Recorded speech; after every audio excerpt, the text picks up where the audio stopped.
مشکات المصابیح کتاب الزکوٰۃ بیان کیا جا رہا ہے۔ مختلف طرح کی زکوٰتیں شروع میں بول دیا تھا، اگر آپ کو یاد ہو 4 قسم کی زکوٰتیں ہوتی ہیں۔ سائمہ جانور میں ہوتی ہے زکوٰۃ، سونے چاندی میں ہوتی ہے، تجارت کے مال میں ہوتی ہے، جانوروں میں اور کھیتی باڑی میں۔ چوتھے نمبر پر تک کھیتی باڑی وغیرہ سے عشر کہتے ہیں۔ یہ تفصیلاً آپ کے سامنے بیان آیا ہوا ہے۔ اب انہی میں سے ان چاروں کو الگ الگ کبھی ایک ساتھ ہر طرح سے بیان کیا جا رہا ہے۔ یہ آپ کو یاد رکھنا ہے، ہر 5 اونٹ میں ایک بکری واجب ہو جائے گی، پھر ایسے ہی آگے بڑھیں گے، اور 40 بکریوں میں ایک بکری واجب ہوگی۔ یہ سب آپ نے پڑھا ہے۔ پھر کیسے 1 سال کی اونٹنی، پھر 2 سال کی اونٹنی، پھر 4 سال کی اونٹنی، پھر 5ویں سال میں لگ چکی ہو وہ اونٹنی، جزع جسے کہتے ہیں۔ تو بہرحال یہ ساری چیزیں آپ کے سامنے آئی۔ آخر میں یہ بات بھی آئی تھی، عشر بھی ہوتا ہے ایک چیز۔ عشر کیا چیز ہے؟ میں نے بتایا تھا کہ عشر زکوٰۃ ہی ہے، لیکن زمین کی زکوٰۃ کو عشر کہتے ہیں۔ کھیتی باڑی جو ہوتی ہے 2 طرح سے ہوتی ہے۔ آپ لوگ تو کسان ہو تو سبھی لوگوں کو معلوم ہے کہ 2 ٹائپ سے ہوا کرتی ہے کھیتی باڑی۔ نمبر 1، کھیتی باڑی کا اصول یہ ہوتا ہے کہ زیادہ تر پانی اپنے ہاتھ سے دے دیا جائے، زیادہ تر اپنے ہاتھ سے دیا جائے پانی۔ تو جب زیادہ تر اپنے ہاتھ سے دیا جاتا ہے پانی، اس کے اندر تو عشر ہے نہیں، کیونکہ زیادہ اپنے ہاتھ سے استعمال کیا گیا ہے، انجن وغیرہ میں تیل ڈال کر کے اس میں اپنا روپیہ خرچ ہوا ہے بہت زیادہ۔ لیکن ایک کھیتی وہ ہوتی ہے، ہمارے یہاں تو خیر نہیں، لیکن پہاڑی چھیتروں میں، پہاڑی علاقوں میں یہ بہت زیادہ ہوتا ہے۔ وہاں آسمان کی بارش ہے، اس سے مراد بارش کا جو ہوتا ہے نزول بہت زیادہ ہوتا ہے۔ بارش کی برساتیں اس قدر ہوتی ہیں کہ ساری کھیتی ان کی اسی سے ہو جایا کرتی ہے۔ اسی طرح سے چشموں سے وہاں پر چشمے پہاڑی چھیتروں کے اندر پہاڑوں میں سے ابلتے رہتے ہیں۔ اب جب یہ ابلتے رہیں گے تو پانی فری میں مل رہا ہے۔ بارش برسی تو پانی یہ فری میں ملا، اور چشموں سے پانی جو ہے باہر آیا، اور وہ پانی بھی آپ کو فری میں مل گیا۔ یا پھر اس کے علاوہ اور بھی ایک چیز ہوا کرتی ہے، اسے بولتے عصری بولتے ہیں اسے، اور عاصور کا لفظ استعمال کیا جاتا ہے۔ عاصور وہ گڑھا تو زمین کے اندر تالاب کے بطور کھودا جاتا ہے، گورنمنٹ اس کے اندر پانی بھر دے، اور وہاں سے آپ اٹھا کر کے بالٹیوں سے یا جس طرح سے بھی آپ کے پاس ہے، بغیر خرچے کے وہاں سے پانی جو ہے کاٹ کر کے اپنے کھیت کے اندر آپ استعمال کر لیں، تو یہ بھی ایک طرح کا فری کا ہوا۔ تو اکثر کھیتی کا سیراب ہونا، اکثر کھیتی کی سیرابی وہ فری کے پانی سے ہو جائے تو اس زمین کی پیداوار پر عشر واجب ہوا کرتا ہے۔ عشر سمجھئے جی آپ بات۔ اب یہ کیا ہے؟ عشر جو ہوا کرتا ہے، وہ عشر کہتے ہیں 10ویں حصے کو۔ 1 کنٹل میں 10 کلو، سمجھ گئے جی؟ 1 کنٹل زمین میں اگر اناج نکلا ہے 1 کنٹل، تو اس کا عشر جو ہوگا، 10واں حصہ جو ہوگا، وہ 10 کلو کے حساب سے ہوا کرتا ہے۔ اچھا جی، اب آ جائیے آپ اس کا الٹا۔ جس زمین کو آسمان نے سیراب نہ کرا ہو، چشموں سے سیراب نہ ہوا ہو، عاصور یعنی جو گڑھا ہے، تالاب ہے، اس سے نہ ملا ہو پانی فری کا، بلکہ زیادہ تر اپنے روپے پیسے سے اس میں جو ہے ہم نے استعمال کیا ہو، انجن وغیرہ کے ذریعے سے، تو اس میں عشر واجب نہیں ہوتا۔ تو کیا واجب ہوتا ہے؟ اس کے اندر نصف عشر واجب ہوتا ہے، نصف عشر۔ یہ کیا ہوتا ہے جی؟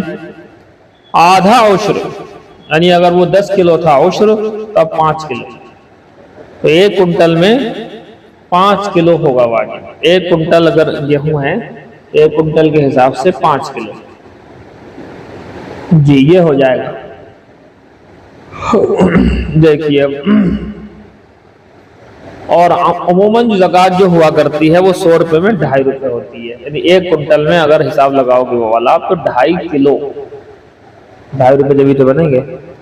لیکن ایک نصف عشر عام طور پر اسی کا دینداری ہے کہ لوگ باغ جو ہے نہ دے رہے ہیں عشر، نہ دے رہے ہیں نصف عشر، بلکہ وہ لوگ زکوٰۃ کے حساب سے یعنی 1 کنٹل پر 2.5 کلو گیہوں دے دیا کرتے ہیں، اور ہم انہیں اس بارے میں کچھ بھی نہیں کہتے۔ اس کی وجہ ہے خصوصی وجہ ہے اس کی۔ اصل میں ہندوستان کی جو زمینیں ہیں وہ عشری نہیں ہیں، جو شرائط ہوتی ہیں حکومت اسلامیہ کی، ہماری زمینیں وہ شرطی پائی جاتی ہیں، جس کی وجہ سے جب وہ عشری نہیں ہیں تو اگر یہ لوگ دے رہے ہیں 2.5 کلو اس کے باوجود پھر بھی 1 کنٹل پر، تو فائدہ ہی ہے، اس میں نقصان تو کچھ ہے نہیں، اس لیے لوگوں کو ہم چھیڑتے بھی نہیں ہیں۔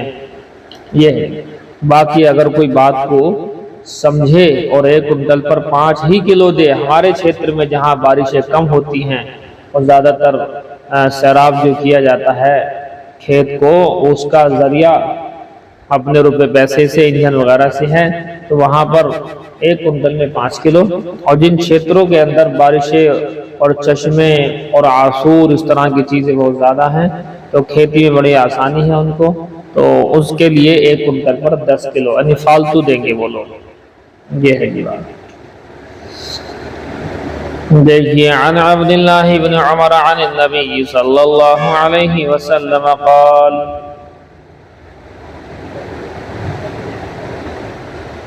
اچھا ایک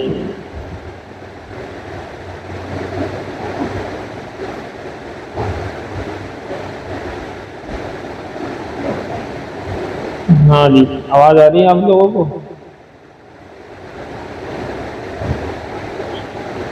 ادھر سہسپور والوں کو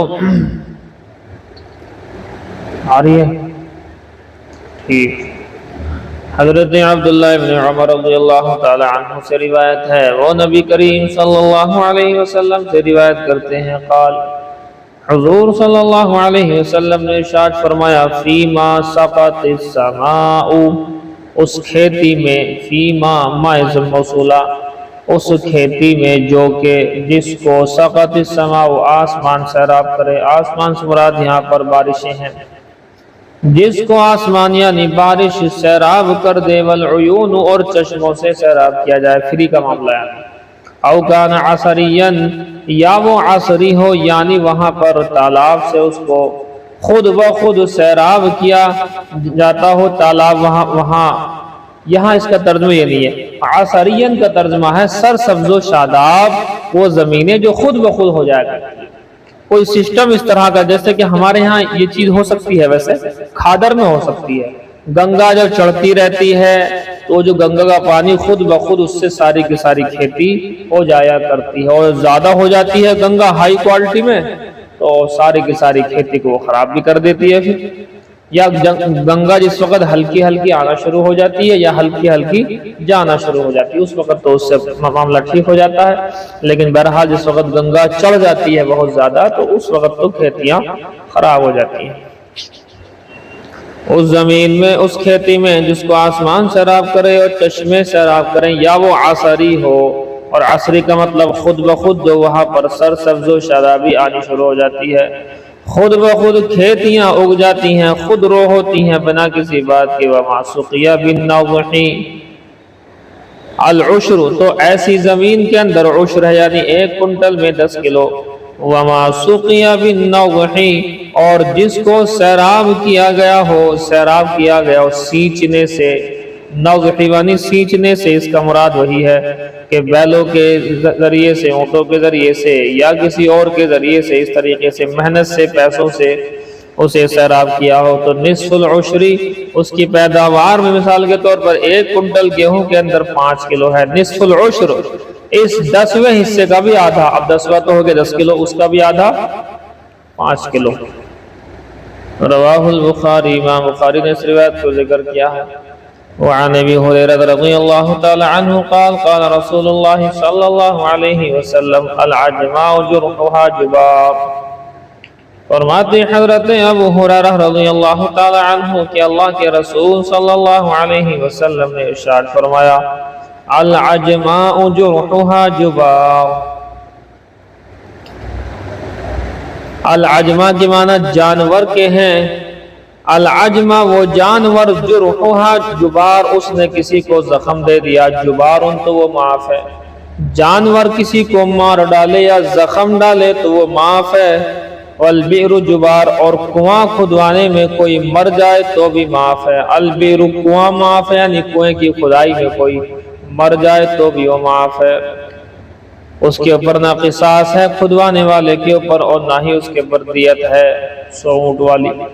والمعدن جبار، معدن مانے کان، ہم کہتے ہیں خان، کان ہے اصل لفظ، یہ کان یہ نہیں ہے سننے والا کان نہیں، کھان کوئلے کی کھان، سونے کی کھان، چاندی کی کھان، اسے کھان کہتے ہیں، پتہ نہیں کیوں ہمارے ہاں لوگ، اس لیے اصل لفظ ہے کان، جیسے یہ والا کان لکھا جاتا ہے جس سے سنتے ہیں ویسے ہی یہ والی کان بھی لکھی جاتی ہے۔ والمعدن یعنی کان کو کھودتے ہوئے، یعنی خان کو کھودتے ہوئے، جبار ان کوئی مر جائے تو وہ معاف ہے۔ وفی الرکاز الخمس، اور دفینہ اور رکاز یعنی دفینے میں الخمس یہ 5واں حصہ واجب ہوا کرتا ہے، 5 سے مراد یہاں پر 20% ہے، 5 سے مراد یہاں پر 20% ہے، اس کا مطلب یہ ہوا کہ 100 روپے میں سے 20 روپے ہو گئے، 100 روپے میں سے 20 روپے، 20 پنجے 100، پنجے یہی ہے پنجے خمس، 20 پنجے 100 کیا ہے جی یہ؟ ایک ایک کر کے سمجھو اس کو۔ العجماء جرحها جبار، جانور نے کسی آدمی کو مار دیا، بھینس نے، بیل نے، گھوڑے نے، یا کوئی چیز توڑ پھوڑ کر دی، تو کیا اس کے مالک سے اس کے اوپر کچھ لینداری ہوگی، لینا دینا پڑے گا؟ جواب یہ ہے کہ اس کی چند صورتیں ہیں۔ اگر مالک موجود ہے، یہ امتحان کی جگہ ہو سکتی ہے آپ، اگر مالک موجود ہے، اس کے اوپر سواری اس کے اوپر ہے موجود، اور سواری موجود ہوتے ہوئے اس نے کنٹرول نہیں کیا اور سامنے والے کو ٹکر ماری جس سے وہ مر گیا، تو اب اس کے اوپر تاوان لیا جائے گا، چونکہ یہاں پر کنٹرول کرنے والا شخص تھا۔ سمجھ گئے جی آپ بات؟ ایک مسئلہ۔ دوسرا مسئلہ اسی میں یہ ہے، رات میں جانور کو باندھا نہیں اور جا کر کے اس نے کسی انسان کو مار ڈالا یا زخم کر دیا یا کوئی توڑ پھوڑ کر دی، کیونکہ جانور کو عام طور پر رات میں باندھ کر کے رکھا جاتا ہے، اس کی مالک کی غلطی ہے کہ اس نے باندھ کر کیوں نہیں رکھا، لہذا اب بھی اس کے اوپر تاوان ہے۔ 2 صورتیں ہو گئی، ان دونوں صورتوں کو ہٹاؤ، سواری اس کے اوپر نہ ہو، اسی طرح سے رات بھی نہ ہو بلکہ دن ہو،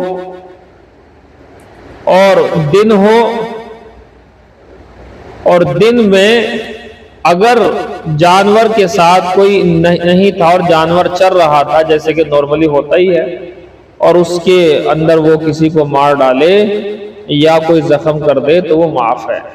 دن میں ہو، مالک ساتھ نہ ہو، اور ایسی حالت میں اگر وہ کچھ کر ڈالتا ہے تو دن میں چونکہ چرنے کے لیے چھوڑنے کی مجبوری ہے، اس کا مطلب اس کو کسی نے چھیڑ دیا ہے، گائے بیل بھینس گھوڑے کو کسی نے چھیڑا ہے، اس کے چھیڑنے کی وجہ سے وہ چھڑ گیا ہے اور چھڑ کر کے اس نے کسی کو زخم دے دیا ہے، تو لہٰذا اب اس میں غلطی اسی انسان کی ہے، جانور کی یا اس کا جو مالک ہے اس کی غلطی کوئی نہیں۔ ہاں مالک ساتھ میں ہوتا تو کنٹرول کرنا اس کی ذمہ داری تھی، نہ کنٹرول ہوتا تو اس کے اوپر تاوان لگ جاتا۔ رات میں اگر ایسا ہو جاتا تو رات میں چونکہ مالک کی ذمہ داری ہے کہ باندھ کر کے رکھے، اس نے نہیں باندھا جس کی وجہ سے نقصان ہوا ہے تو اس کی نقصان کی بھرپائی دینا ہوگی، یہ ہو جائے۔ والبئر جبار، اور کنواں کھودنے میں اگر کوئی مر جائے تو جبار وہ معاف ہے۔ والبئر جبار، کنواں کھودتے وقت کوئی مر گیا۔ دیکھیے کنواں اگر اپنی زمین میں کھودا جائے، کنواں اپنی زمین میں کھودا جائے اور پھر اس میں کوئی گر کر کے مر جاتا ہے تو اس کا تو کوئی تاوان وغیرہ ہے ہی نہیں۔ لیکن اگر دوسرے کی زمین میں کنواں کھدوا رہا تھا یا راستے میں جو ہے، تو راستے میں کھدوانے کی وجہ سے، دوسرے کی زمین میں کھدوانے کی وجہ سے اگر کوئی اس میں گر کر جو ہے مر جاتا ہے تو لہذا اس پر تاوان ہوگا، اس کی ذمہ داری ہوگی، یہ ہے جبار۔ والمعدن جبار، کان کے کھودنے میں، کھان جسے کہتے ہیں سونے چاندی کی کوئلے کی کھان، اسے کھودنے میں اگر کسی کا انتقال ہو جائے جبار تو وہ بھی معاف ہے۔ اس کی تفصیل بھی یہی ہے جو آپ کے سامنے پیش کی ہے۔ اپنی زمین میں یا گورنمنٹ کی زمین میں اسے کھودا جا رہا تھا، صحیح طریقے سے کھودا جا رہا تھا، اچانک سے حادثہ ہوا اور اس کے اندر وہ انتقال کر گیا تو لہذا اس میں کوئی دقت والی بات نہیں ہے، چونکہ یہ تو کام کرتے کرتے حادثہ ہوا، کوئی جان بوجھ کر نہیں ہوا ہے۔ اس کے باوجود بھی اگر وہ تاوان وغیرہ دے دے، تاوان مطلب کچھ معاوضہ وغیرہ گورنمنٹ دیتی ہے نارمل ویسے تو گورنمنٹ کچھ معاوضہ دے دے اس طریقے سے تو وہ لے لینا چاہیے، اس میں کوئی دقت والی بات نہیں ہے۔ نہیں سمجھے جی؟ وَفِي الرِّكَازِ، رکاز اس دفینے، اس خزینے کو کہتے ہیں جو کہ کبھی کبھی کھیتوں میں کبھی کبھی گھروں کے اندر نکل آتا ہے۔ تو کوئی خزانہ اگر کسی کے پاس سے نکل آیا، سونے چاندی کے سکے اور تمام کی تمام چیزیں نکل آئی ہیں، تو بولتے ہیں اس میں آپ کو 20% دینا پڑے گا، پانچواں حصہ مطلب 20%، اور وہ 20% تو ہوگا کتنا بیٹھے گا، 20 پنجے 100، تو 20 پنجے 100 یعنی 100 روپے کا مال اگر آپ کا 100 سونے کے سکے اگر خزانے کی ہنڈیا کے اندر آپ کے پاس آئے ہیں تو 20 سکے آپ کو یہ جو ہے دینے ہوں گے، گورنمنٹ کو، اسلامی گورنمنٹ کو دینے ہوں گے، یہ ہے۔ باقی 4 حصے آپ رکھ لیں۔ ایسا ہے بہت ساری جگہوں پر ایسا ہوتا ہے کہ کچھ خزانے ہیں جگہ جگہ، اور اس خزانے کے نام پر لٹائی اس قدر چل رہی ہے کہ حد ہی ہو گئی۔ بچرائیوں سے ایک صاحب میرے پاس آئے کہ جی میرے گھر کے اندر خزانہ ہے۔ میں نے خزانہ ہے تو نکالو، نکلنے کا نہیں ہے، ایسا اس کے اوپر سانپ ہے۔ میں نے یہ فلمی باتیں کسی اور جگہ کرتا، ہمیں تو معاف کرو، اب یوں کہو گے اس کے اوپر سانپ بیٹھا، ہاں سانپ بیٹھا ہے، اب یوں کہو گے سانپ جو اٹھان دے رہے ہیں، ہاں اٹھان نہیں دے رہا ہے۔ میں نے جاؤ یہ اپنے گھر جاؤ، اپنی زندگی تم جو ہے خراب کر لو گے۔ کہنے لگا جی مجھ صاحب بات صحیح تھی ہے، میری زندگی اس کے پیچھے خراب ہو گئی۔ تو مجھے ایک تانترک نے اور فلاں نے کہہ دیا تیرے گھر میں خزانہ ہے، اس کے اوپر سانپ کنڈلی مار کر بیٹھا ہوا ہے، اور بس ابھی پیچھے اس نے خدائی کری، اور کچھ نکال بھی دیتے ہیں۔ جب 1 لاکھ روپے آپ سے ٹھگنے ہوں تو 50 روپے کا یا 5000 روپے کا سونے کا بسکٹ اگر آپ کو دے دیا ایک، تو اس میں کیا دقت ہے؟ اور 1 لاکھ ٹھگ لیے۔ کہنے لگا میں 1 لاکھ نہیں، مجھ سے کئی لاکھ ٹھگ لیے ہیں اسی خزانے کے چکر میں، میں نے اس سے پیچھے ہٹ رہا ہو تو ٹھیک ہے۔ میں نے ایک عقیدہ مضبوط کرو، ایک عقیدہ ہی مضبوط کرو کہ اگر یہ خزانہ میرے نصیب میں ہے تو کوئی مائی کلال مجھے ملنے سے روک نہیں سکتا، اور اگر یہ خزانہ میرے نصیب میں نہیں ہے تو کوئی مائی کلال تمہیں نکال کر دے نہیں سکتا۔ اس عقیدے پر مرو جاؤ، اور جو ہے نا بالکل بھی چکر مت پڑو اس چیز کے۔ بہت سمجھایا میں نے، بہت سمجھایا، پاگل ہونے تیار، سارا گھر لٹ گیا، پٹ گیا اس خزانے کے پیچھے، اور پتہ نہیں کیسے کر رہا تھا باتیں کہ ہم نے جو ہے بنا تانترک کیئر بنا فلاں کہ ہم نے جب اس سے کوشش کری تو وہ آدھا سونا جو سانپن ہے لے کر کے بھاگ گئی ہے۔ میں نے یہ سب تمہاری باتیں ہیں زبردستی کی، نہ کوئی بھاگ رہی ہے نہ کوئی بھاگ رہا ہے، تمہیں نہ ملنا کچھ بھی، آؤٹ اب ہو گیا ایسے ہی، سارا گھر اس نے اسی میں برباد کر لیا۔ اور سیدھی بات ہے، یہ جو خزانے نکلنے کے ثبوت ہے، جیسے کہ یہاں باللہ ثبوت ہے، وہ ایسے خزانے تھوڑی ہیں، وہ خزانے یہ ہیں کہ پہلے جو تختے پلٹ ہو گئے ہیں، تختے پلٹ جسے کہتے ہیں وہ ہوئے ہیں، تو ان لوگوں کی خزانے زمینوں کے اندر نیچے ہیں، یا اس کے علاوہ بہت ساری چیزیں پہلے زمانے کی ہیں، اب زمینیں الٹا پلٹی ہوتی رہی ہیں، عذاب آئے ہیں، کہیں کچھ ہوا ہے کہیں کچھ ہوا ہے، تو اس کے اندر جو دب دبا کر کے رہ گئے ہیں دفینے، وہ کہیں نہ کہیں جو ہے نکلتے بھی ہیں، لیکن اس کے لیے اپنی زندگی خرچ نہ کریں۔ یہ تھوڑی کہ اوپر سے تمہیں 100 میٹر نیچے جو ہے یا 100 فٹ کا تمہیں خزانہ نیچے تمہیں باقاعدہ دکھائی دے جائے گا، کوئی کچھ نہیں دکھائی دے رہا، یہ زبردستی کی باتیں لوگوں کی۔ ایک شخص ہمارے ساتھ جماعت میں وقت لگائے، چلو جی بڑھیا بات، لگانے کے بعد گھر چلے گئے، اور وہاں جا کر کوئی یہی الٹے سیدھے باباؤں کے چکر میں آ گئے کہ خزانہ مجھے فون کرا رہا ہے مشورے کے لیے۔ میں نے کہا بہت پیچھے ہٹ جاؤ، بہت ہی پیچھے ہٹ جاؤ، اس خزانے کے چکر میں کتنے لوگ ہو گئے برباد۔ تو اس آدمی کو ایسا لگا کہ جیسے میں اسے مالدار مطلب بننے میں رکاوٹ ہوں، میں اس کے مالدار بننے میں میں رکاوٹ بن گیا، ایسا لگا اسے۔ میں نے کہا جو جیب میں ہیں تھوڑے بہت یہ بھی تم جو ہے نا بس لٹوائے بیٹھے ہو۔ اس گھر والے نے مجھے فون کرا، میں نے کہا میں اسے سمجھا چکا ہوں کہ نہیں ماننے کی بات ہو، میں بات نہیں مانے گا تو پھر انشاءاللہ لٹ پٹنے کے بعد پھر کہے گا کہ جو کہا تھا مفتی صاحب نے ٹھیک کہا تھا۔ عجیب باتیں بڑے عجیب عجیب بتائیں کہ وہ تانترک آیا تھا، اس نے ایک سونے کا بسکٹ، اور سونے کا بسکٹ تھا وہ 20,000 روپے کا اس ٹائم ریٹ کے حساب سے۔ بتائیے اتنا بڑا سونا کون دے دے گا؟ میں نے کچھ لیا بھی ہے نا اس نے، ابھی تو کل 4 لاکھ روپے لیے ہیں، اور باقی جو ہے کام ہونے کے بعد لے گا، اور کم سے کم 2 کروڑ کا، 4 کروڑ کا، 500 ہے، کتنے کروڑوں کے بتایا کہ اتنے روپے کا سونا ہے، 10-5 لاکھ روپے لے بھی لے گا تو کیا؟ میں نے جاؤ وہ 4-5 لاکھ روپے لے کر کے جو اس نے دیکھا کہ ان کی جیب خالی ہو گئی، اور جو بیچنا تھا بک گیا ان کا، اب ان کے پاس کچھ ہے نہیں، تو اب وہ وہاں سے اپنے بورے بستر اٹھا کر کے تانترک ہو گیا غائب۔ اب غائب ہو گیا تو اس کا بھائی مجھے بولتا وہ ادھر نہیں کرنے کا، پتا کہ ڈانٹ پڑے گی اور کروں گا، تو اس کے بھائی نے کہا مفتی صاحب جو آپ نے کہا تھا ویسے ہی ہوا، لاکھوں روپے کے قرضے میں آ گیا یہ آدمی ہمارا بھیا، انہوں نے بات نہیں مانی، اب وہ بھاگ گیا۔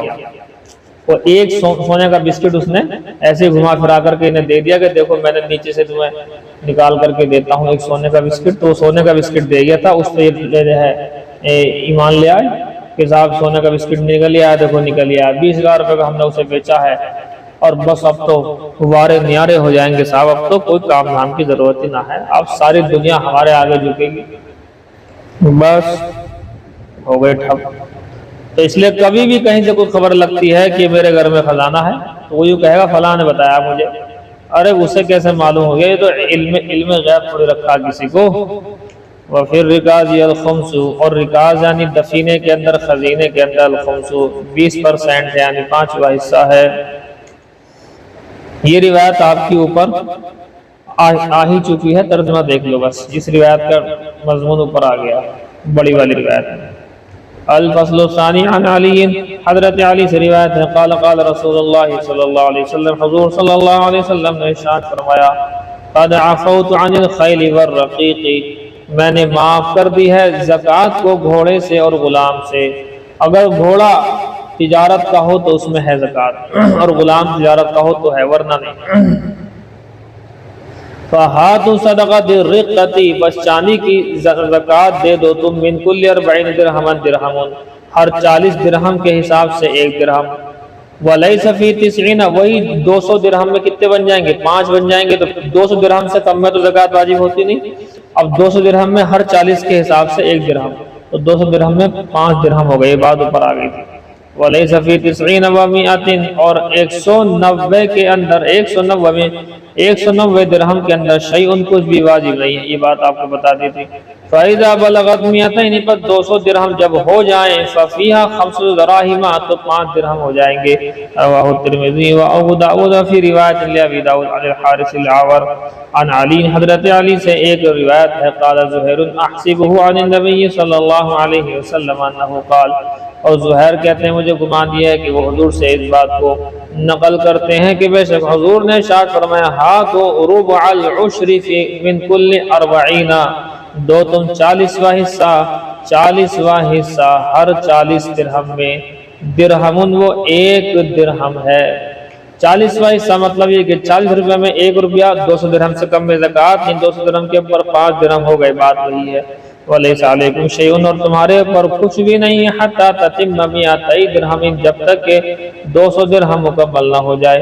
200 درہم سے پہلے کوئی زکوٰۃ واجب نہیں۔ فَإِذَا كَانَتْ مِئَتَيْ دِرْہَمٍ، پر جب 200 درہم کو بات پہنچ جائے، فَفِيهَا 5 دراہم، تو پھر اس میں 5 درہم واجب ہوا کرتے ہیں۔ فَمَا زَادَ، پر جو زیادہ ہوگا اس کے اوپر فَعَلَى حِسَابِ ذَلِكَ، بس وہ اسی حساب سے ہوگا، اسی حساب سے ہوگا۔ بھئی 1 درہم 40 میں ہوتا ہے، 10 میں چوتھا حصہ، 20 میں آدھا درہم، 30 میں 3 حصے، 40 ہو گئے پھر دوبارہ تو پھر 1 درہم ہو گیا۔ وَفِي الْغَنَمِ، اور بکریوں کے سلسلے میں فی کل 40 شاۃ، ہر 40 کے اندر ایک بکری ہوا کرتی ہے، الی 20 او 100، 120 تک۔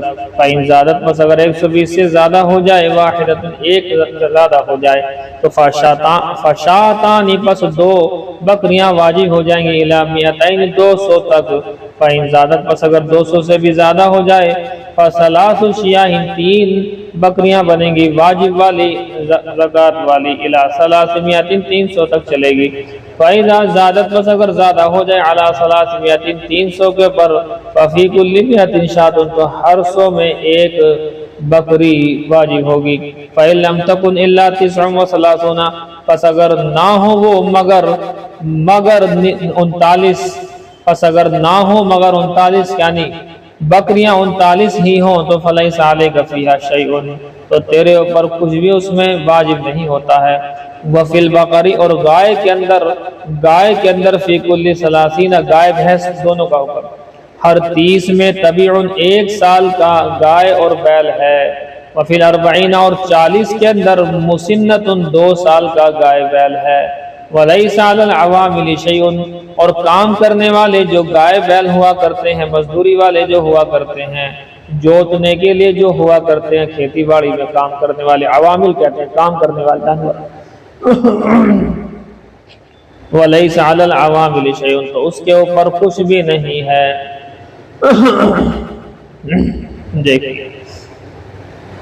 وعن معاذ ان النبی صلی اللہ علیہ وسلم لما وجہو، حضرت معاذ ابن جبل رضی اللہ تعالی عنہ سے روایت رو جاؤ کہ بے شک نبی صلی اللہ علیہ وسلم نے جب ان کو امیر بنا کر کے بھیجا یمن کی جانب، امرہ، تو ان کو حکم کیا اس بات کا ان یاخذ من البقر، یہ کہ وہ لے لیں گائے میں سے، گائے بھینس دونوں کی دونوں میں سے، من کل 30، ہر 30 کے اندر، طبیعاً او طبیعہ، 1 سال کی گائے یا 1 سال کا بیل، ومن کل 40 مسنہ، اور ہر 40 کے اندر 2 سال کا گائے یا بیل۔ یہ بس دھیان کر لینا، گائے یا بیل، بکری یا بکرا، لیکن جب اونٹ کی باری آتی ہے تو وہاں نر نہیں ہوگا، وہاں مادہ والا ہی دیا جائے گا زکوٰۃ کے اندر۔ سمجھ گئے جی؟ نہیں سمجھے؟ چلو سمجھ گئے تو جاؤ، دوم والوں کو بھیجو۔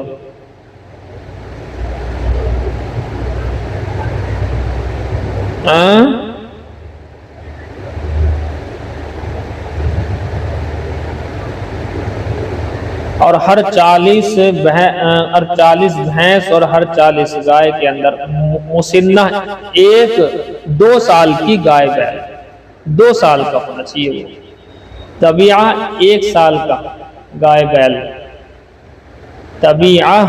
طبیعاً 1 سال کا بیل، او طبیعتاً 1 سال کی گائے، اور مسنہ دونتا ہوا، مسنہ سن سے بنا، دانت کے معنی، دونتا ہوا 2 سال کا جو ہوتا۔ چلیے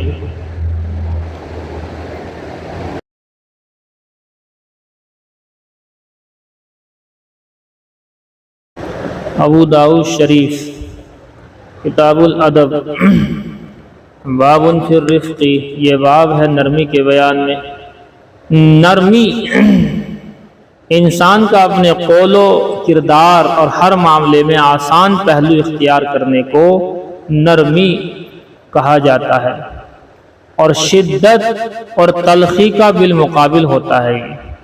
دیکھیے وبه قال حدثنا موسى بن اسماعيل قال حدثنا حماد عن يونس وحميد عن الحسن عن عبد الله بن المغفل ان رسول الله صلی اللہ علیہ وسلم، بے شک اللہ کے رسول صلی اللہ علیہ وسلم نے ارشاد فرمایا، ان اللہ رفیق یحب الرفق، بے شک اللہ رب العزت رفیق ہے۔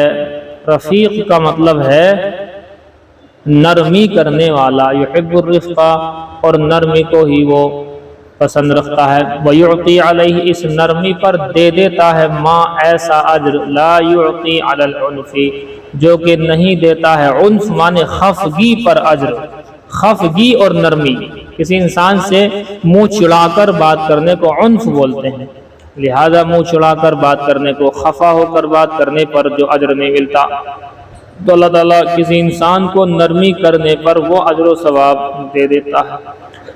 وبه قال حدثنا عثمان وابو بکر ابن ابی شیبہ ومحمد بن الصباح البزاز قالوا حدثنا شریک عن المقدام بن شریح عن ابیہ قال سألت عائشہ، فرماتے ہیں کہ میں نے سوال کیا حضرت عائشہ سے، عن البداوتی، بداوت کے سلسلے، بداوت کہتے ہیں بیابان میں رہائش اختیار کرنا، جنگل بیابان میں رہنا۔ فقالت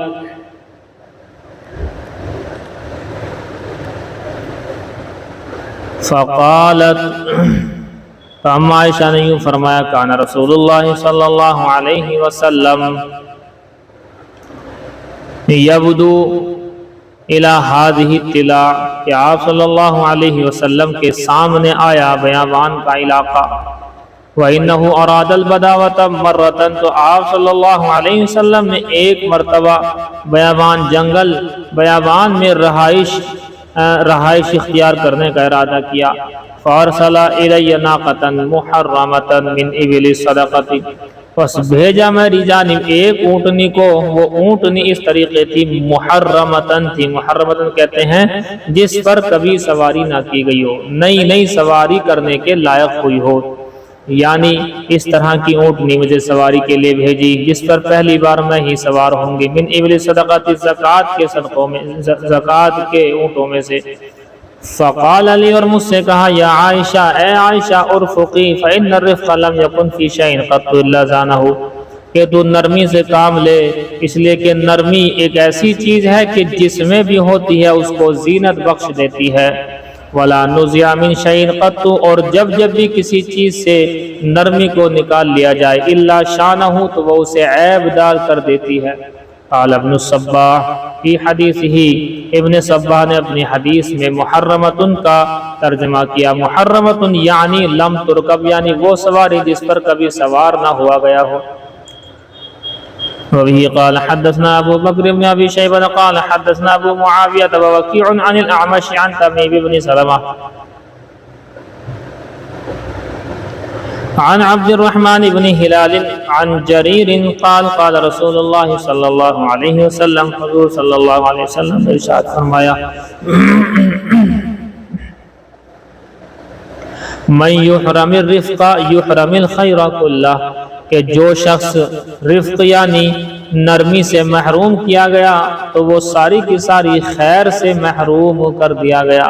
نرمی ہونی چاہیے، نرمی اس قدر مطلب یہ ہے کہ واجب سی ہے، ضروری سی ہے کہ جس کی انتہا نہیں۔ تمام گھروں میں بگاڑ اسی وجہ سے ہوتا ہے، تمام جگہوں پر اختلافات کی وجہ یہی بنتی ہے کہ نرمی اختیار نہیں کی جاتی، بلکہ اول وہلا ہی کے اندر غصے سے کام لیا جاتا ہے۔ یہ بات صحیح نہیں ہے، لیکن ایک بات ذہن میں رکھنے کی ہے کہ بالکل ہر جگہ بھی نرمی نہیں ہونی چاہیے، جہاں غصے کی جگہ وہاں غصہ بھی ہونا چاہیے، جہاں نرمی کی جگہ وہاں نرمی ہونی چاہیے، یہ بھی بات ہے۔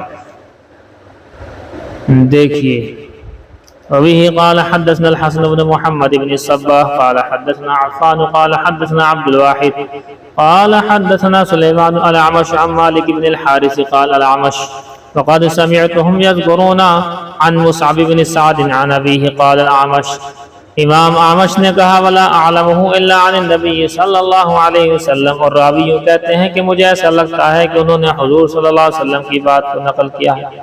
قال حضور صلی اللہ علیہ وسلم نے ارشاد فرمایا التؤدۃ فی کل شیء الا فی عمل الآخرہ، التؤدۃ فی کل شیء کہ ہر چیز میں جلد بازی نہیں کرنی چاہیے، التؤدۃ جلد بازی نہیں کرنی چاہیے، فی کل شیء ہر چیز میں، ہر کام میں جلد بازی سے کام نہیں لینا چاہیے، لیکن الا فی عمل الآخرہ، لیکن آخرت کے عمل میں جلدی سے کام لے لینا چاہیے۔ مثال کے طور پر کوئی کہے بھی کھانا کھا لو، پھر ٹھیک ہے آرام سے جو ہے آئیں گے انشاءاللہ آرام سے کھانا کھائیں گے۔ کوئی کہے نماز پڑھ لو، ارے ہاں بھائی آپ ٹھیک کہہ رہے ہیں، ابھی فوراً ہاتھوں ہاتھ وضو کرتا ہوں، ہاتھوں ہاتھ پڑھتا ہوں۔ تو آخرت کا کوئی عمل ہو تو اس میں ہاتھوں ہاتھ کرنا چاہیے، لیکن اگر کوئی دنیاوی کام ہے تو اس میں جو ہے آرام سے سکون سے اس کام کو کرنا چاہیے۔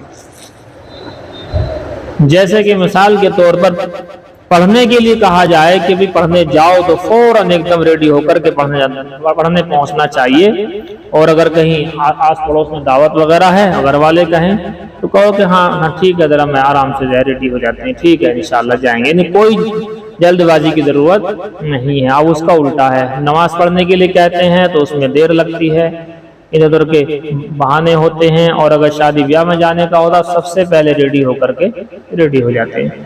التؤدۃ فی کل شیء جلد بازی نہیں کرنی چاہیے ہر چیز کے اندر، الا فی عمل الآخرہ، لیکن آخرت کے عمل کے اندر جلد بازی کر سکتے ہیں۔ باب فی شکر المعروف، یہ باب ہے نیکی بھلائی کے شکر کرنے کے بارے میں، نیکی کا شکریہ ادا کرنا چاہیے، بھلائی کسی نے کیا اس کا شکریہ ادا کرنا چاہیے۔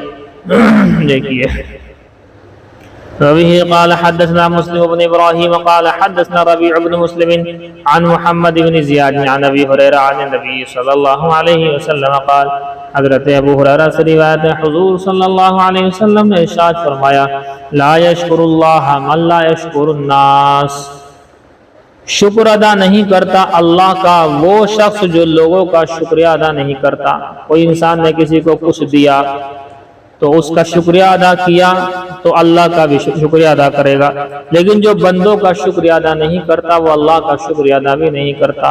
یہ روایت مختلف طریقے سے آئی ہے، جیسا آپ نے سنی ہے مشہور روایت من لم یشکر الناس لم یشکر اللہ، جو اللہ کا شکر، جو بندوں کا شکر گزار نہیں ہوتا وہ اللہ کا شکر گزار بھی نہیں ہوتا۔ اب شکر گزاری کے بہت سارے طور و طریقے ہیں، دیکھیں وبه قال حدثنا موسى بن اسماعيل قال حدثنا حماد عن ثابت عن انس ان المهاجرين قالوا يا رسول الله، حضرت انس سے روایت ہے بے شک مہاجرین نے کہا اے اللہ کے رسول ذهبت الانصار بالاجر كله، انصار تو سارے کا سارا اجر لے اڑے، انصار لے گئے، ذهبت الانصار انصار لے گئے، بالاجر ثواب کله سارے کا سارا ثواب تو انصار لے اڑے۔ کیوں؟ انصار نے حضور صلی اللہ علیہ وسلم کو جو ہے ٹھکانہ دیا، مہاجرین کو ٹھکانہ دیا، جہاد میں سب سے آگے رہے، شہادتیں ان کی زیادہ ہوئی ہیں، ہر طرح سے حضور صلی اللہ علیہ وسلم کو اوپر رکھا، تو ثواب لے اڑے بہت زیادہ، ہم کیا کریں؟ حضور نے فرمایا قال اللہ کہ نہیں اس طریقے سے نہیں لے اڑے، ہاں ایک شکل ہے کہ تم بھی ان کے ثواب میں شریک ہو سکتے ہو۔ وہ کیسے؟ ما دعوتهم اللہ لہم، ما دعوتهم اللہ لہم، کہ بات یہ ہے کہ جب تک تم ان کے لیے دعا کرتے رہو گے، وَأَثْنَيْتُمْ، اور جب تک تم ان کے لیے علیہم ان کے اوپر تعریف کرتے رہو گے، جب تک تم ان کے لیے دعا کرتے رہو گے اور جب تک تم ان کی تعریف کرتے رہو گے، جب تک دعا اور ان کی حمد و ثنا یعنی ان کے لیے تعریفی الفاظ آپ بولتے رہیں گے تو ان کے ثواب میں آپ بھی شریک ہو جائیں گے۔ یہ بڑی اہم عبارت ہو گئی۔ جیسے میں آپ کو مثال دیتا ہوں، مدارس میں پڑھانے والوں کا جو ثواب ہے ظاہر سی بات ہے بہت اونچا ثواب ہے۔ اب جو لوگ ثواب جماعت کا کام کرتے ہیں تو ان کو تو وہ ثواب نہیں ملنا، تو جماعت والے مدرسے والوں کے لیے دعا کیا کریں اور جو ہے ان کے لیے تعریف کیا کریں، تعریف اور دعا کرنے سے ان کے ثواب میں شریک ہو جائیں گے۔ ایسے ہی جماعت والے جماعت کا کام کر رہے ہیں تو آپ کے مدرسے والے جو ہے مدرسے والے ان کی تھوڑی بہت تعریف کر دیا کریں، ان کے لیے دعا کرتے رہا کریں تو ان کے ثواب میں وہ بھی شریک ہو جائیں گے۔ یہ ہے یہ بات۔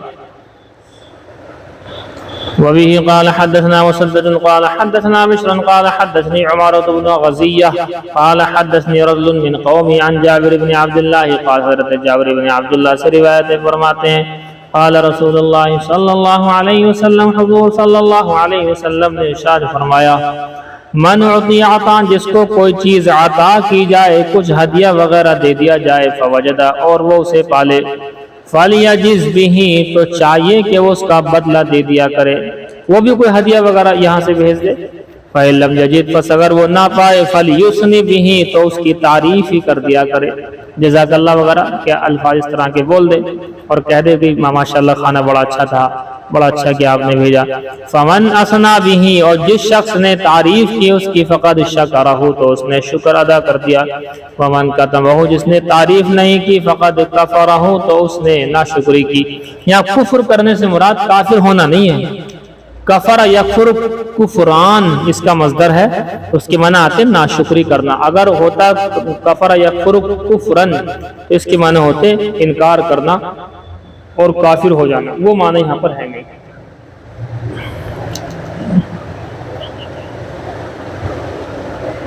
قال ابو داود رواہ یحییٰ بن ایوب عن عمارة بن غزیہ عن شرحبیل عن جابر قال ابو داود، امام ابو داود نے یوں فرمایا وہو شرحبیل، وہ شرحبیل ہے، یعنی رجل من قومی، یعنی میری قوم کا جو شخص ہے وہ جو شرحبیل ہے، کانہم کرہوہ فلم یسموہ گویا کہ ان لوگوں نے، راویوں نے اسے ناپسند کرتے ہوئے اس کا نام تک نہیں لیا۔